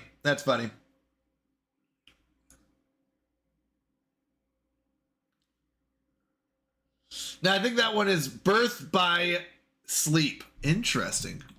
Or Birth by Be Sleep or Birth by Asleep. All right, 20 more gears. Oh, wait, hold on. We have... Ooh, I gotta pause. I need a builder. We have enough... Oh, we don't have enough planks, do we? Let's see. We do have enough planks. We have 27 planks, technically. We're gonna need planks for the stairs. We're gonna need planks for other things. We don't have any woodcutters at the moment, and we're gonna need those. We have 2 farmers. That's not really enough. So we're going to focus on one thing at a time. We also have 2 of these. So I'm going to pause that. I'm going to go down to 1. And I'm going to add a second farmer. And that should be fine. Do we need to release the water? We have 8 days left in this drought. Did I raise this? Please tell me I did. Okay, good. We did raise that. Let's chop down some trees.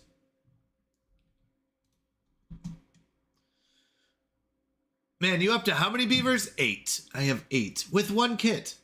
That's so few. Yeah. Well, we can't. The problem is until we get a reliable water source, this water source is not really reliable. So if we have too many beavers, they die of hunger and thirst. So we're keeping our population low, but it's so hard because the water source basically starts over here in this corner, goes in this windy path, up and down, fills up this area, fills up this, and then comes down in this hole on the other side of the map. So it starts in the back corner, comes down here.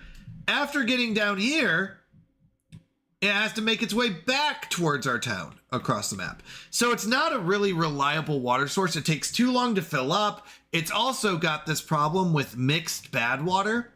So there's bad water that comes from here down this waterfall, fills it up, and also enters this hole that comes to our place. So it's a really bad, I mean, it works for now because it helps us survive, but it's a really bad for stability, long-term stability, because the water that comes in takes a long time and it's mixed. It's not all good water, which means that we get sick if we walk through it. It makes our pumps really inefficient because they lose efficiency when there's not purely good water. The more bad water in there, the less they pump, or the slower they pump. So until we get this water source officially in here, we're going to run into problems. That's the case. Now, in order to do this correctly, I need to build this here. I need the explosives factory. So when the water source comes in, it doesn't just flood our entire nation here, right? Our entire city, whatever you want to call it. So, give me a second. How many more days on these? 4? Okay, we got time. I do need to release some water to kind of wet this area to re-water these trees and stuff and keep the berries alive. I have an extra builder. Let's get some berries collected. Speaking of food and berries, we've got 3 farmers. That's pretty good.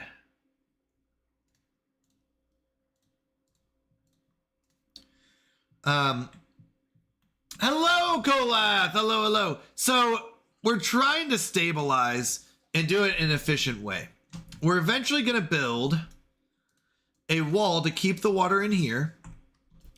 And we're going to build a tunnel underneath that connects from our beautiful little storage area to our second beautiful area where we pump from. How you doing, Kolath? Hope you're having a wonderful Thursday. So we are still making gears. Gears, we need 12 more. With 12 more gears, we have this explosives factory. Bit rough. Oh, sorry to hear that. Considering the day. Sorry to hear that. I know life does get tough, and that's an honest thing. It really is. That's not easy. Actually, no, I'm okay with not building this. Don't build this. Yeah. I hope it gets better. I mean, hopefully it's just been a rough morning and nighttime has a lot more opportunities. Tonight we're going to music bingo for the first time. We'll see how that goes. So I may be on a little bit later, just a heads up. I usually try to get back by 9, but it may go later than 9. Tough day for most Americans just because of the date. 9/11, yeah. That is true. That is very true. That is very hard. Yeah. Yeah. I know a lot of Americans lost a lot. And that's really hard.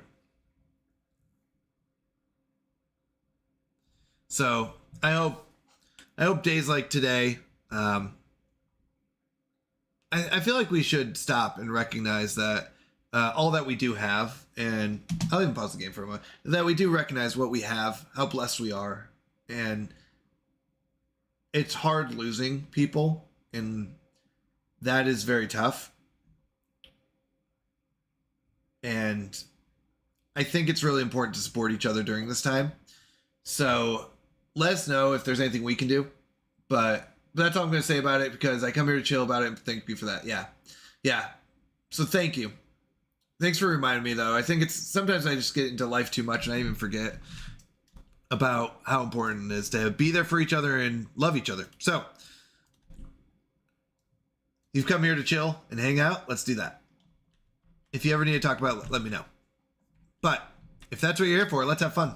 Let's build some, let's have some beavers who survive and don't die, except for of old age. Fuzzy Pickles is dead! No, but it's okay. Kolath, you're going to replace him. You're going to be a better Fuzzy Pickles. Ha! Just kidding. Okay. You're at 66%. Google Llama's doing our sciencing. We need 2.4. Except for me, I plan to die. No, nonsense. Nonsense. You're going to live forever. Old age only, though. That's right. That's right. No hunger or thirst here. Okay. I do want to water these, so we're going to get enough water just to get down to these areas here, hopefully, and then we'll pause it again. Come on. Fill it up with water. Pour it out. Oh, wait, we're short 6 beavers. That's not good. Okay. We need 10 more gears. We have 0. Do we slow down our farmer? We're going to go back down to 1 and 1. We're going to turn off our wood collector. That puts us at 4, which means I just have 0 builders. And that might have to be okay. We'll get a builder back when we turn this on. We might lose a berry or 2. Would I like to lose a berry or 2? No. But at this point, that might just be how it goes. This poor guy has to run all the way down here for water. To pour it in, and for it to just dry up. He pours it in, and basically just dries up. You know what? We're going to take the L. We're going to take the L on this, these ones. Yes, we want to lose Barry Allen. Nonsense, Isu. How are you doing, Isu? What are you up to today? How's your Thursday going? I hope it's doing well. Going well. We're building our wall. We're going to lose a few berries. Not the important one, though, Isu. Just the ones in the game. Not the real Barry Allen. I didn't realize I had that. Okay. We got another beaver. We need 8 more gears. We've got the planks for it. And then we have explosives. Isu, this is probably my pretty much the opposite of every playthrough I do. This is basically the opposite of every playthrough, which is I need to rush metal, I need to rush tunnels, and I need to rush, like, explosives. Rushing tunnels is like the opposite of every playthrough I do. You're letting beavers die, about time. Nonsense, I'd never let a beaver die. I've got two breeding pods going. They're just not keeping up. All right, 0.8 days, then the drought's over. We have some water left over, which is good. That would be truly different. That's true. That's true.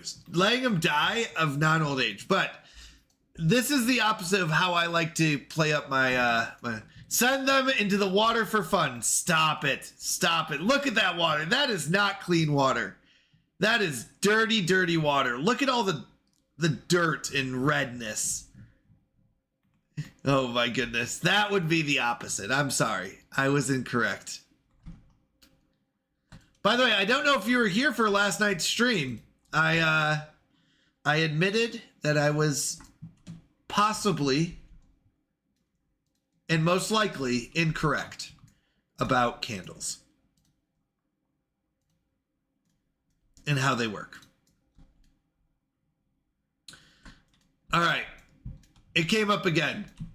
Oh, thank you for the 9 bits. I appreciate it. Honestly, thank you, thank you. 76 bits. Wait, hold on. Did I do that right? 68, 77. Sorry, 77 bits for the month. Thank you, thank you. Clip it or it did not happen. Fine, never happened. I would never admit I was wrong, Isu. Never. Just kidding. All right. It takes about 3 days before the water reaches us. So, and maybe even longer because the drought was longer. So we're going to just wait here for the water to come down. And, yep, that's what it is. We just sit here and wait for water. Isn't that wonderful? Yay. All right.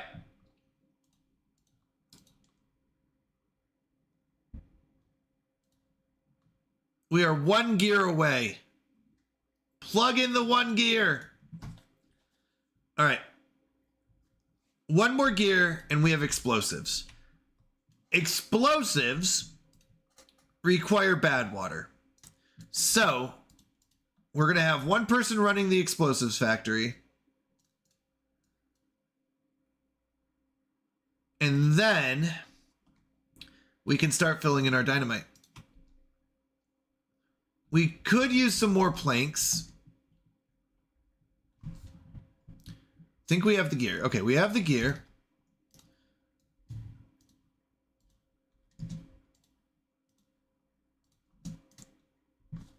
I would like some lumber for this.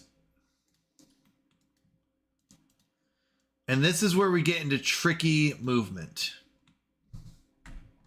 Yeah, this is still dried up. So we're waiting for all the water to come in. It completely dried up. That's crazy. Oh. Okay, so we are officially making that, which is good. Our priority is over there. We want these 2 made first. Actually, I wouldn't mind building some of these first. While we don't have red tide in here. So any dynamite we can make. I don't think we'll get water for probably a couple days. Or another day. I mean, even the water that's coming in is mostly bad. And it's not enough pressure. As we zoom up, we see the water has finally started entering in on day 3. We're waiting for it to push. If we can get any of these done, let's go ahead and pause this. How much does this take? 150, so we only need 2 here. If we can get any of these done, that would be good. Okay, here it comes. I'm gonna wait a moment. And then go. Now it's coming in. We have to be careful. We don't want them coming down here once this gets up over. But until then, let's get these built.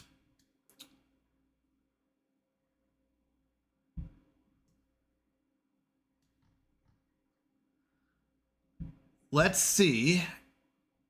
We have to be very careful how we do this. Oh, what am I doing? I need to start pumping. I'm crazy. Okay, so that puts us at -8. This will give us 3 back. We're going to make this lowest priority now. We basically never want to build that. What does that put us at? -5. I can have 1 more. Let's have a tree chopper. So that means that we're short. Oh, wait, whoops. Sorry. I need to get 1 more job. We only have 9 beavers. Okay. We're going to pause one of our scientists. Now, as long as we stay at -4 beavers or 4 shortages, we'll be fine. Okay. We're good. Why are you down there? Do not go down there. Are you kidding me? Stop going down there, sick beaver. Or beaver, because you're going to get sick. Stop it. Why do you do this? Why are they going down there? Do I have to destroy this staircase? I think I do. Yeah, they keep going down there. Oh, that's so unfortunate. Our beavers are terrible, terrible at beavering. Yeah, we have to destroy it. Otherwise, they're going to die. Because they will keep going down there. Okay. So, they can't get down there now. Otherwise, they'll get sick and we can't afford that. So, can't afford that kind of health insurance. So now,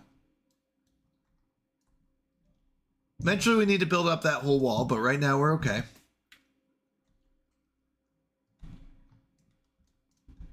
Which will take more science, won't it? Oh, we need to get up to the top here. So, 1, 2, over, we'll go in here. Yeah. Oh, okay. We've got water collecting. That's good. We've got an extra couple days before the drought. That's good. We need these. We need the factory on as soon as we can. We've got 2 farmers. I think that's enough. We even have bad water being collected. That's good. Because 5 bad water turns into 1 of these. So 20 of these will be 100. And we have 135, so we'll be okay. And we're going to need a lot for the tunnels, too. Because we're going to need 11 up here and, I don't know, probably 20 here. So collecting a lot of bad water will be good for us. Oh, I can't wait. I can't wait. We're so close. We're so close to hitting that moment where we can tunnel and let this good water in directly. Okay, 3 days we have a drought. That's kind of expected. That's about as much time as we get. I think since this is pumping out bad water, it is helping. And I'm going to build a couple more.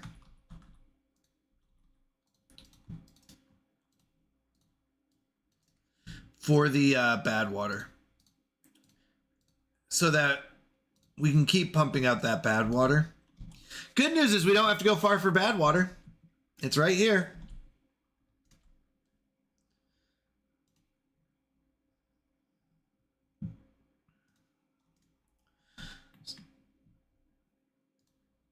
Yeah, we want as much bad water collected as possible because we're going to go through a ton during the drought. Making these explosives.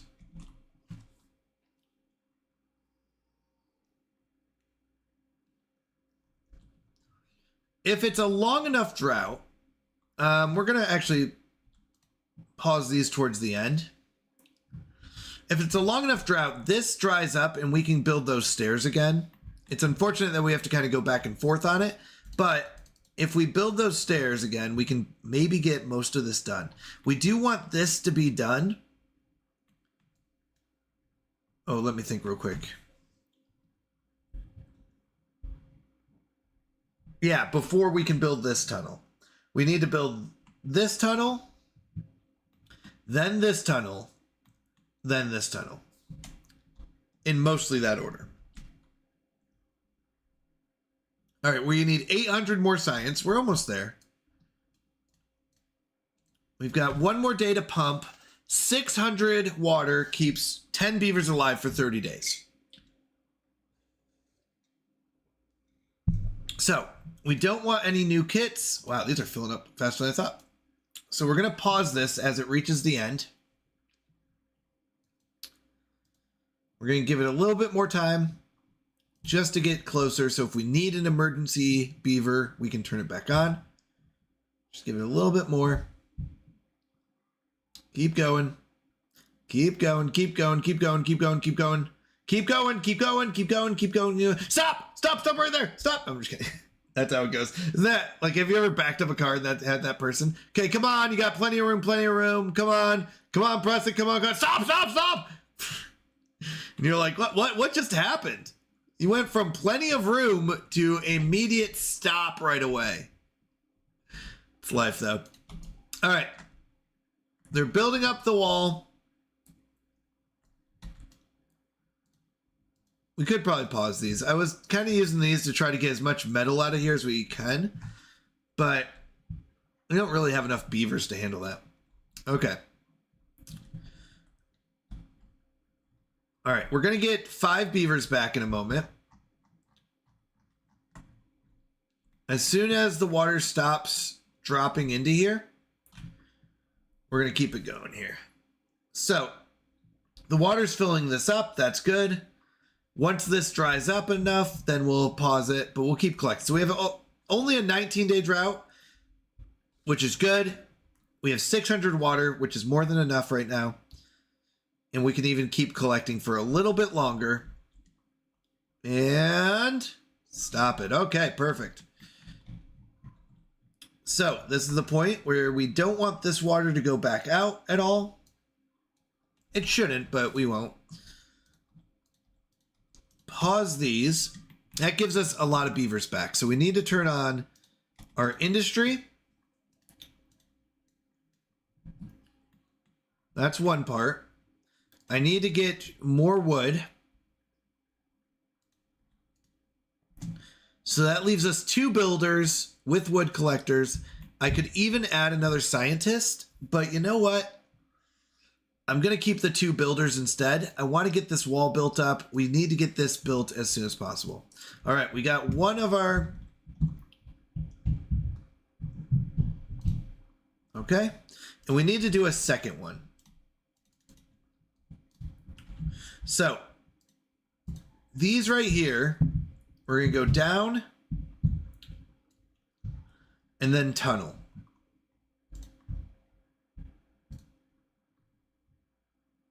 Google Llama died of old age.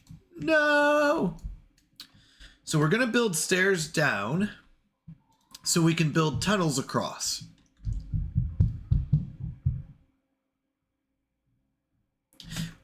Do I need to go down another level?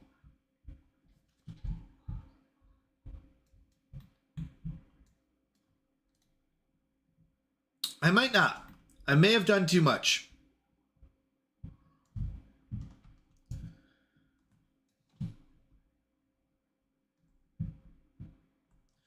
Technically, no, because I forgot these put platforms underneath. Is that a problem? No, if we don't need the dynamite here, I did accidentally do an extra dynamite, but since it... Let me think real quick. Since it puts platforms...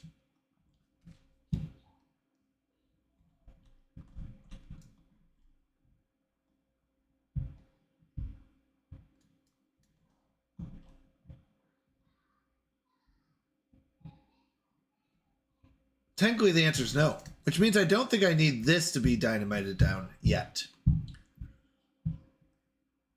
Let me think how that works. If the water flows underneath, it will fill this up. We're going to have a sluice here to tell it when to stop flowing. It will back up.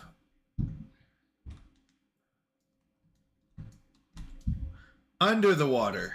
Under the sea. We're going to have a sluice that tells it when it can and can't go through. It will send it through. It will back it up.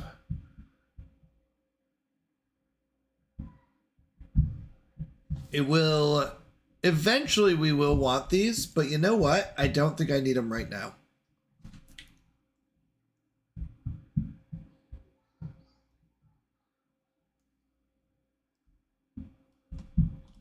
Yeah, I think we're okay. So, we do need sluices. And we do need tunnels. Tunnels will be a big one. But right now, we do not need all this dynamite. And since we haven't really started building this dynamite, we don't need it yet. We will want it later, but we don't need it yet. This is going to be... Technically, this is going to be a sluice, the other side of this dynamite. Oh, no, the sluice is going to be over here. So we only need one sluice. The water comes in.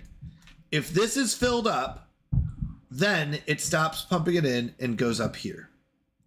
If this is not filled up, then it will release it through and let it through here.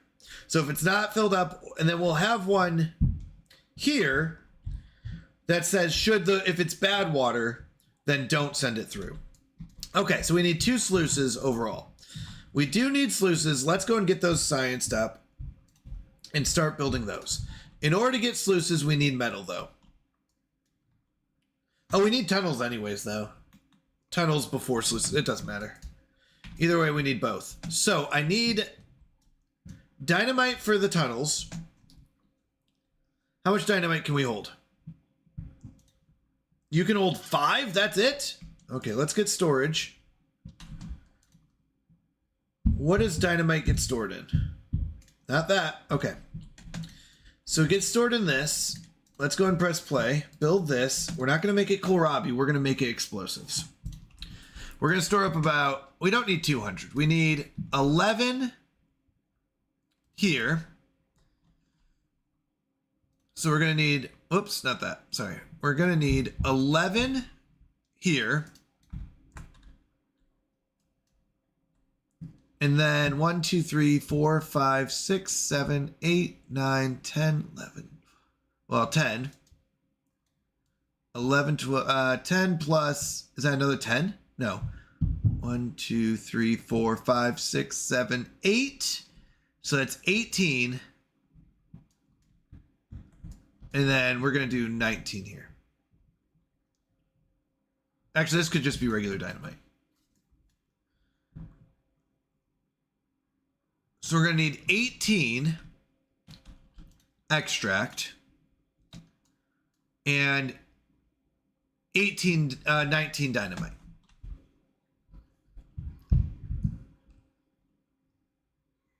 Yep, that's what we need. 19 dynamite, 18 extract, and a whole lot of planks. So we are currently making the dynamite.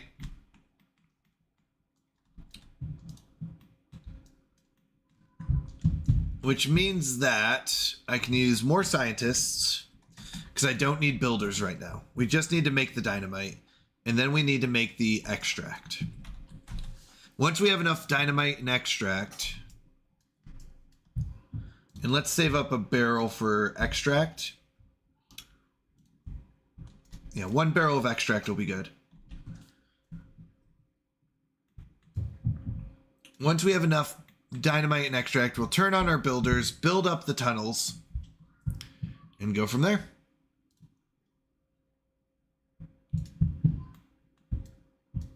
$19 dynamite, 18 extract should be enough.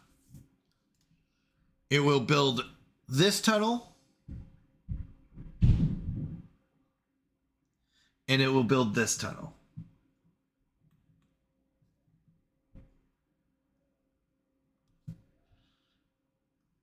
Now we just need the 2,000 science. We're good on water, good on food. Oh my goodness, this has been a tough map. A very tough map. We do have a wood collector. We do have a planter, so that's good.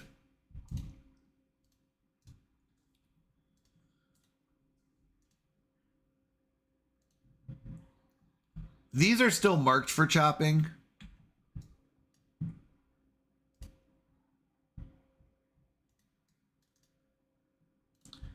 We would like eventually to turn all of this into pine trees, but That's fine for right now. Having a couple extra oaks. Okay. Whew.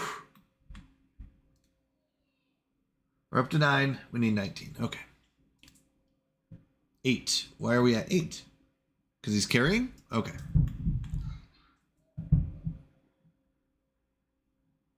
Now we're up to 10.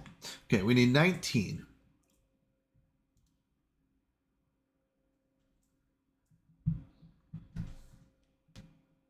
Please tell me he's not making 1 and then carrying it. He should be making 5 at a time, then carrying. Okay, we have an extra beaver. Maybe another wood collector. We're going through a lot of wood. We can collect the wood from over here.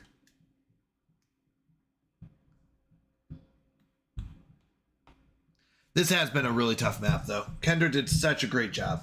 Such a great challenge.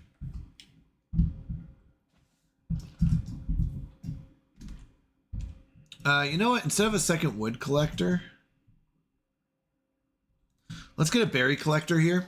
Get these berries stored up so we don't run out. Food is doing okay, so 2 beavers here is fine. I would like 3, but 2 is good right now.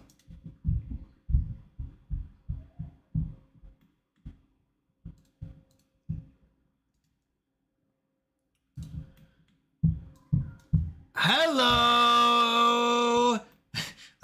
Hey, hello, Canadian person. Hello, hello.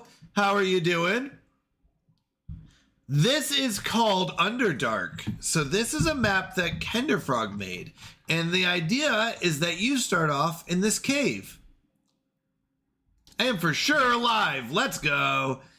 That's always a good start. Now, this cave is only connected to the top through a super duper long tunnel, which means that's pretty unusual.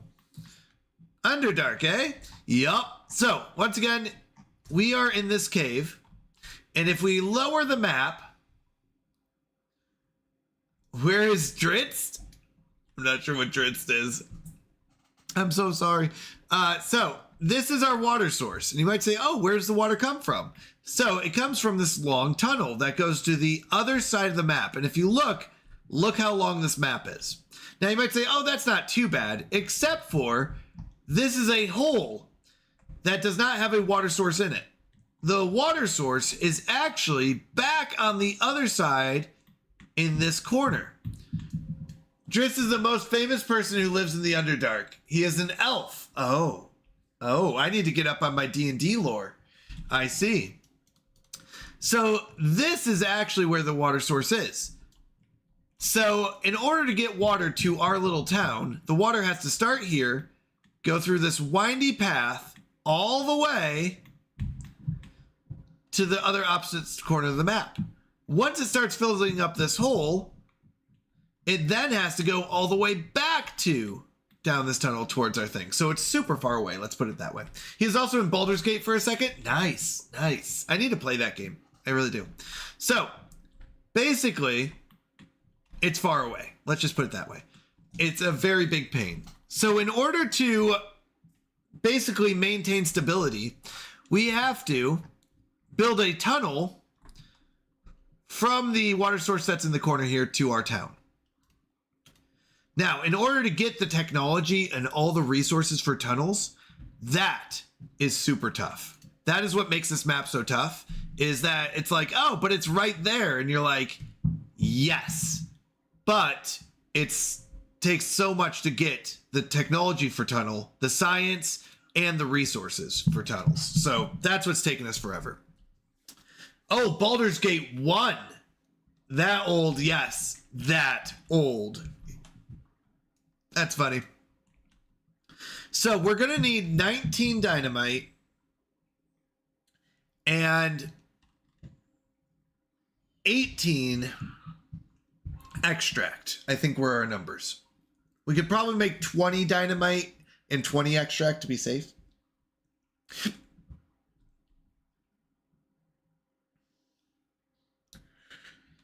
But if I do this correctly, we also need to build these walls. So first thing is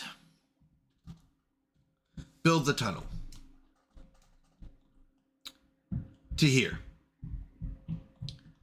That's the first thing. We need to unlock tunnels, which is 900 more science. And then build the tunnels to here. After that's done, we have to finish up the wall. Now, it would be nice to get most of the wall done before that.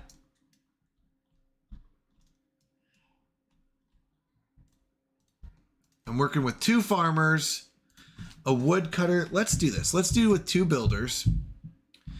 Yep, drying this up. This is going to dry up. That's normal.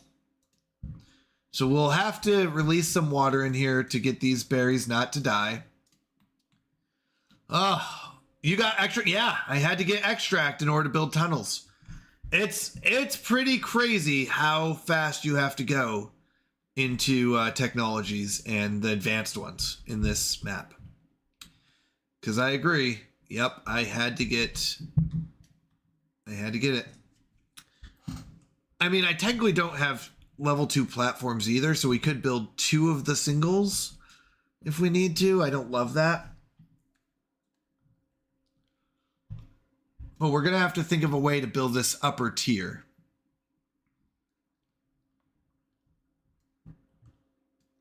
So what we'll need to do is get stairs up.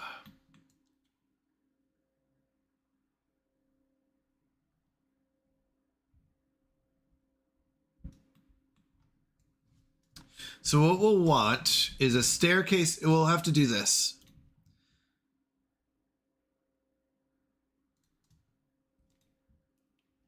How do I do this right? So one this way and one this way.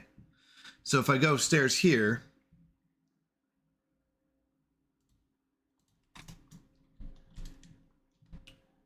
and what we'll do is say don't build this level, or this first. We have to build this one. Now we also don't want to build this. We're going to have to do this right. Okay. We're fine to build those. This is how we're going to have to build it. Now, I'm going to, instead of having them run all the way around here, I'm having them go this way. But the truth is, once I want to build the wall here, I'm going to cut off this path. We're going to temporarily let the water out this way. It might flood us a little bit, but then we'll build the wall here. And it won't flood us once we are ready. Okay. So they're building this up.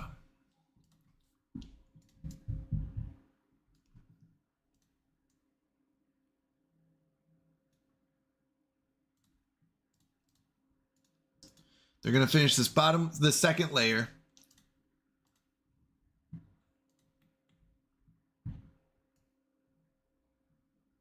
Yep. Yeah, it's a tough map. It's a tough map. I think we're doing okay.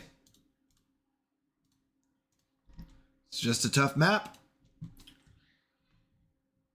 So in about 4 days, we'll go and release the water again, get these rewatered, and wait for the water. But we're getting there. We're getting there. We're only 800 science away.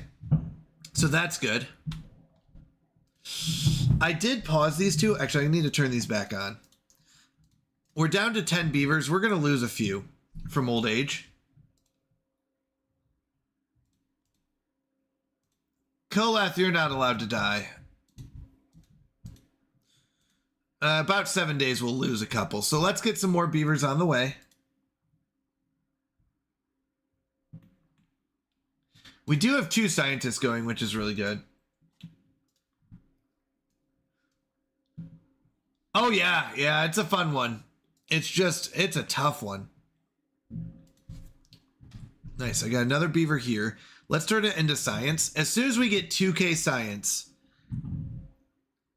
I think we're good. We could technically save up for these 2, the double and triple platforms, but really we're good once we hit that 2,000 science. That'll be a big indicator That'll be a big moment with the tunnels. Now, when we let this water through, we need to make sure we're ready for it. So I'm going to build the first part of the tunnels, but not the last block. So we're going to build up to here, but not this one yet. And then we're going to build up to here, but not the last one yet. Don't mind this piece of dynamite. Oh, we have more than enough dynamite. Hold on. I need to start making extract. Extract takes what? 150 power? Yeah, we can fully power it right now. Leaves us one builder. We only need 700 science. They're building up this wall. We do need more planks. So I'm going to do this. We need more bad water anyways. I'm gonna turn that off, turn this on. And what this will do is get us planks. I would like another wood collector because we're starting to run out of wood. We need more bad water. We'll collect as much as we can. This goes through what? 4 bad water for 1 extract? Oh, that's a lot. That's a lot of bad water. Also, because we use so much making dynamite too. Took a lot for the dynamite. But we're going to make a bunch of planks.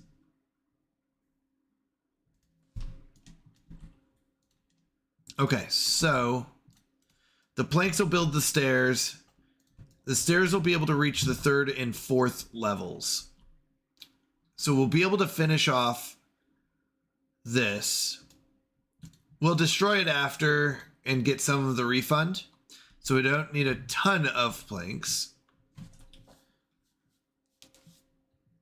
Would it be bad to pump out bad water here? The water level will go down, but we will get bad water out of there. So it'll still be good water. What are thoughts on that?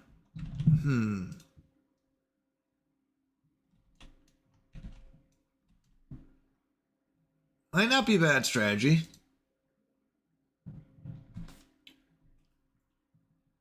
Pump out some bad water.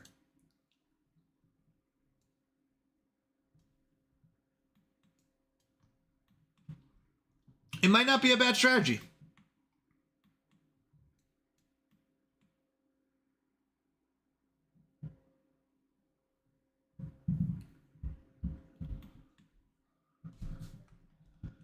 We are 600 away. Okay, they're building up the wall. Once that's built, we build the next one. It's hard to see sometimes. There we go. So they build up that. Then we build this one. Then we build these two. We're in a good spot, though. I don't know if we'll make it by next cycle, but we're in a decent spot. A lot of it's going to be bad tide. Focused. Okay, we need to release the water here.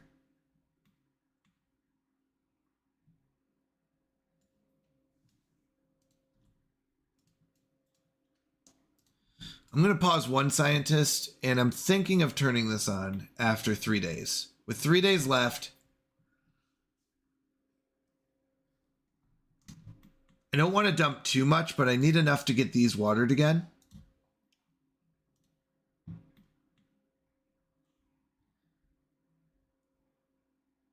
Would it be worth chopping down these trees and just making this a connection? Maybe.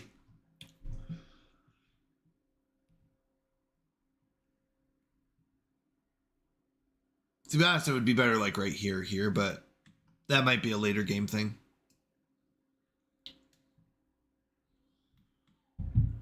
I just need enough water to reach these berries.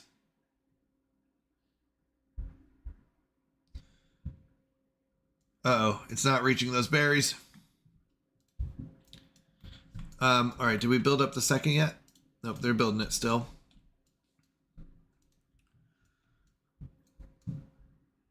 I'm going to go down to one scientist, turn this on. I still want 2 builders, but we're running out of logs. You know what? This might be okay. We're going to let the other ones die. Let's pause that. Let's turn on a wood collector and a replanter.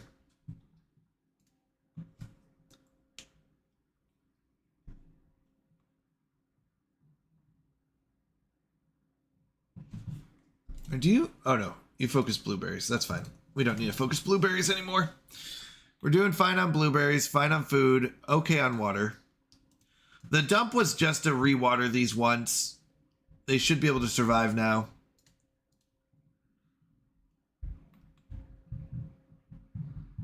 That water level is going down though. I mean, it should be cleaner water.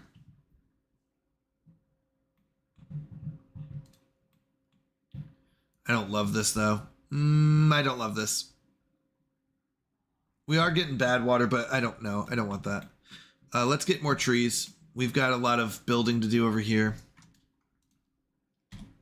So that should build the next 2 levels.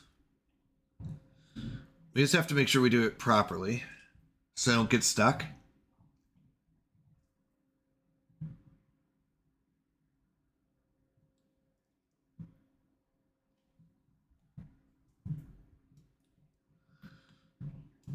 And then we're going to destroy the stairs, rebuild them on this side, and they'll go up and build this side of the wall.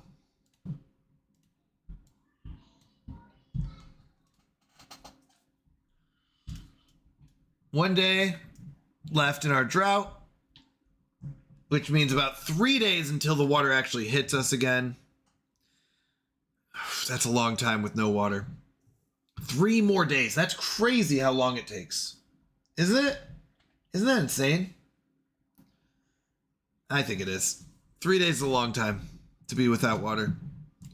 Okay, I'm going to actually pause you because you're not really doing much. Let's get a 3rd wood collector.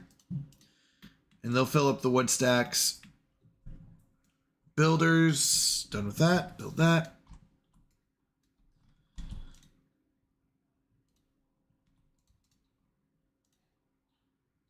All right, they'll build this next.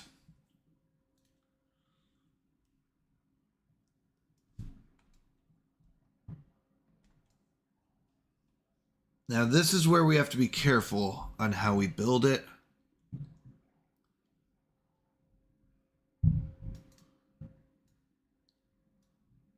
Oh wait, no. Hold on. Pause this. I need this built first. I thought they finished that one. They did not. So they have to finish this first. And the only way that I think they can reach that is by coming up onto this little platform here. Then we can build this. Oh my.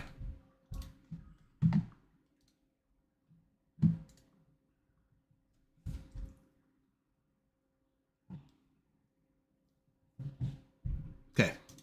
That one's done. So now we can build this. It's okay if they build some of this. That's fine. All right. Day 1, water hasn't even come close, I bet. This is all dried out still.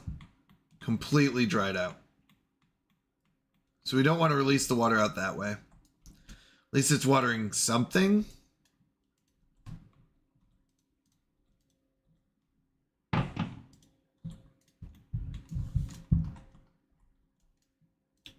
So they're building these now.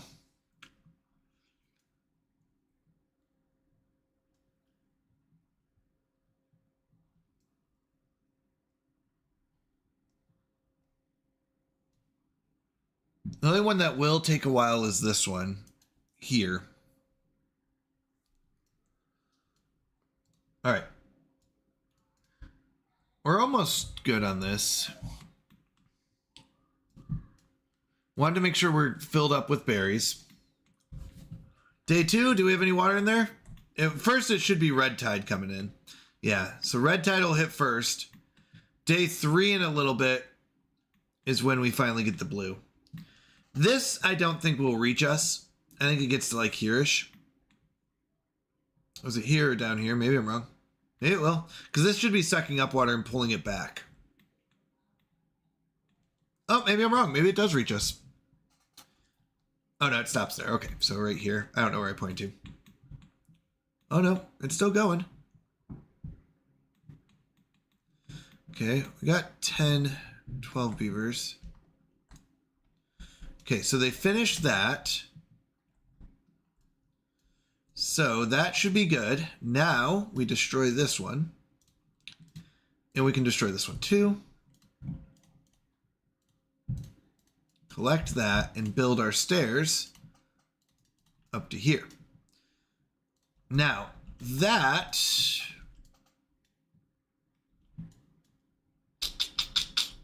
I'm just thinking, we have to get access here, so we're going to do this.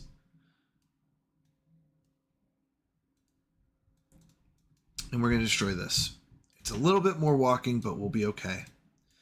We're going to build our levee here. This is going to be... Let me think. Oh, shoot! You know what? I'm going to have to destroy this, aren't I?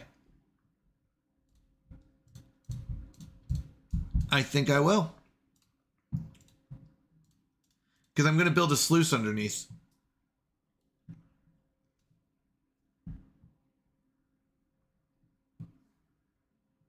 I think that's the case.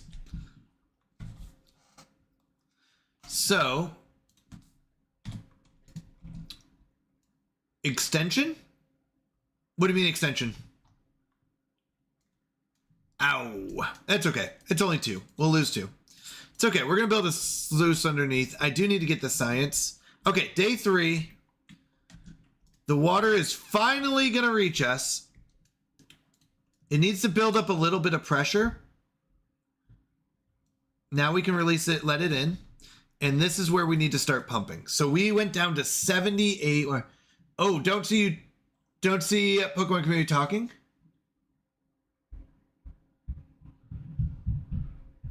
It said you don't have that ball that you tried to use.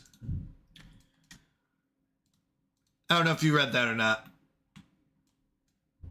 All right, we're going to turn this off. We're going to turn the planks off. Let's see. You did Pokecatch, so it tries to use the regular Pokeball, I think, or whatever Pokeball you have. What extension? If you scroll down in my About Me section, you'll see the Pokemon Community Game extension there. And you can buy more Pokeballs. So if you go to my About Me section, you'll see one of the panels is for community games. Never had. Catched 1 or 2, I think. Oh, okay. Yeah, so in the bottom section, there's a Pokemon Community Game. And you can go ahead and go to the shop and buy more Pokeballs. You can see your Pokedex and all the fun stuff. That's probably the best way to see it.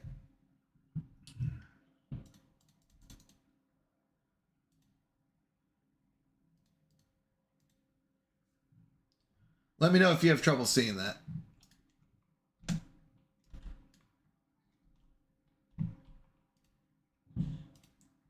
Ah, yes. Well, I might have some script blockers active that block everything about that. That makes sense. Nope, I don't blame you. There's a lot of safety and stuff that you have to have. But yeah, everything. Yeah, I get that. But that is where the Pokemon game would show up. Everything. Nope, don't blame me though. I really don't. That's very common. Don't even see nothing under the About thing. Fun. What browser do you use, if you don't mind me asking? Or is that like scripts in Chrome?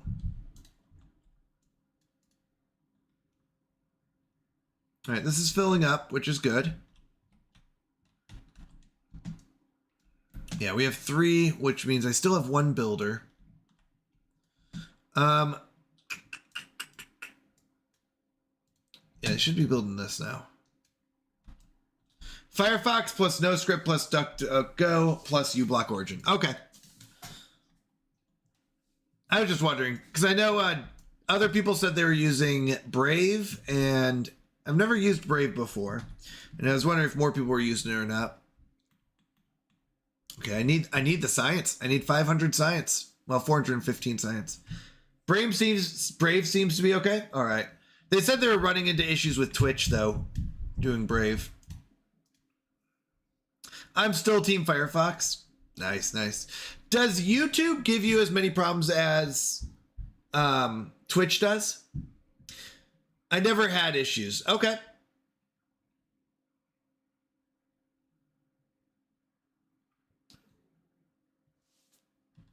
All right.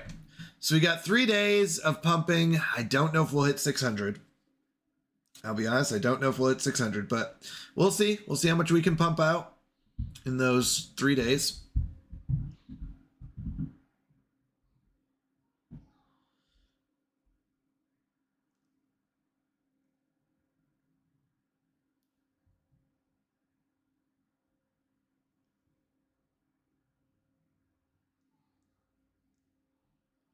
What we should have done was make this the stack we didn't build, but that's okay.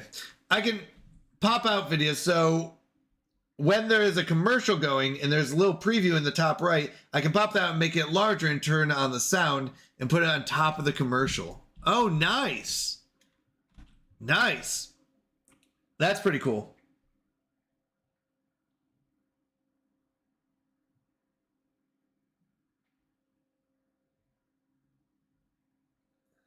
But that is not a plugin. That is standard. Oh, really? That's cool. It's meant for something else, but works for this. Oh, okay. Okay. We shouldn't be maxed out in logs. Yeah, we still have quite a bit of room.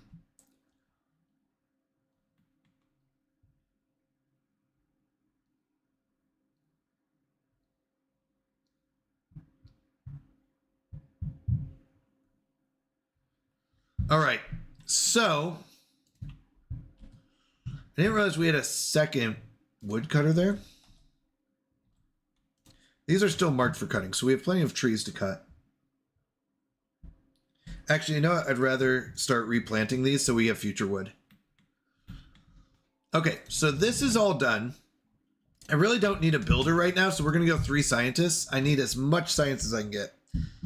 I need to hit that 2,000 science. Let's go, Bob the Builder. Coming with a rate of 1. Bob, you are hitting us at the hardest time because we are just about to wrap this up. But I really do appreciate the raid. Thank you, Bob. Had to leave work to get my daughter. Totally understandable. I'm glad. I hope you had a great stream. Glad you're here, though. Yeah, let me go ahead and give you a shout out. For anyone that doesn't know, Bob the Builder is fantastic. Go give him a follow, playing some Valheim. Yeah, we are actually going to be wrapping up here. So I just wanted to kind of get this to where we have the red tide. Actually, no, we'll come back to it. We'll come back to it tonight anyways. So let's go and wrap this up. We'll end here. This is an amazing map. It is a painful map, but it's a good one nonetheless. I love a good challenge map, so painful is good, right? Sometimes. Underdark, hey, yep, Underdark. So we'll get back to it tonight when we come back for more Timberborn. We'll probably play some games with Google Llama and then go into more Timberborn. So let's go on a raid ourselves. Let's head out. Thank you again for the raid, Bob. I really do appreciate it. Sorry that I'm being raided and then running. That's not usually the case, but that's the case today. Let's see who we haven't rated in a while. There's some amazing streamers on. Let's see. Okay, so all right, the one we're gonna go to is Pear Gamer. Pear Gamer is a fantastic streamer, lots of fun. Let's make sure he's still live, because sometimes I go to raid someone and it's like, oh, we just ended, just like I did. So looks like he's still playing. Oh, he's only been live for about an hour, so I think he'll be on. He is fantastic. I really enjoy Pear Gamer. It was just me anyways. No, but I still appreciate it, Bob. It means a lot to me. So thank you. Thanks for using your raid to come to me. Paragamer is a fantastic streamer. If you haven't had a chance, he does a lot of these Mario Maker maps in Zelda. He's really, really fun. Really enjoy him. So we're going to go there. There's 2 raid messages in chat that I've sent. The first one is for subs. Here, I'll go and put the Discord link in there for you. Go on if you're not. So it's the "We're here for your maple syrup and Tim Hortons coffee." If you're a sub, feel free to copy that one. The emotes will work. If you're not a sub, feel free to use the second raid message, which will be used for the emotes will work even if you're not a sub to my channel. So we're going to head over there. Thank you so much. I hope to see you all tonight, 9 p.m. Eastern, so in about 6 hours. I may be a little late just because we are doing some music bingo or music trivia. I think it's music bingo tonight, something like that. It's new one, so we'll see. Usually it doesn't go too late, but might go a little bit past 9. Thank you. I really appreciate it. I love you all. God bless, and thanks for all your support. It really does mean a lot to me. So good night, or good afternoon. It's not night. Good afternoon, and I'll see you tonight. All right, see you later. I'll check Discord after this. Yep.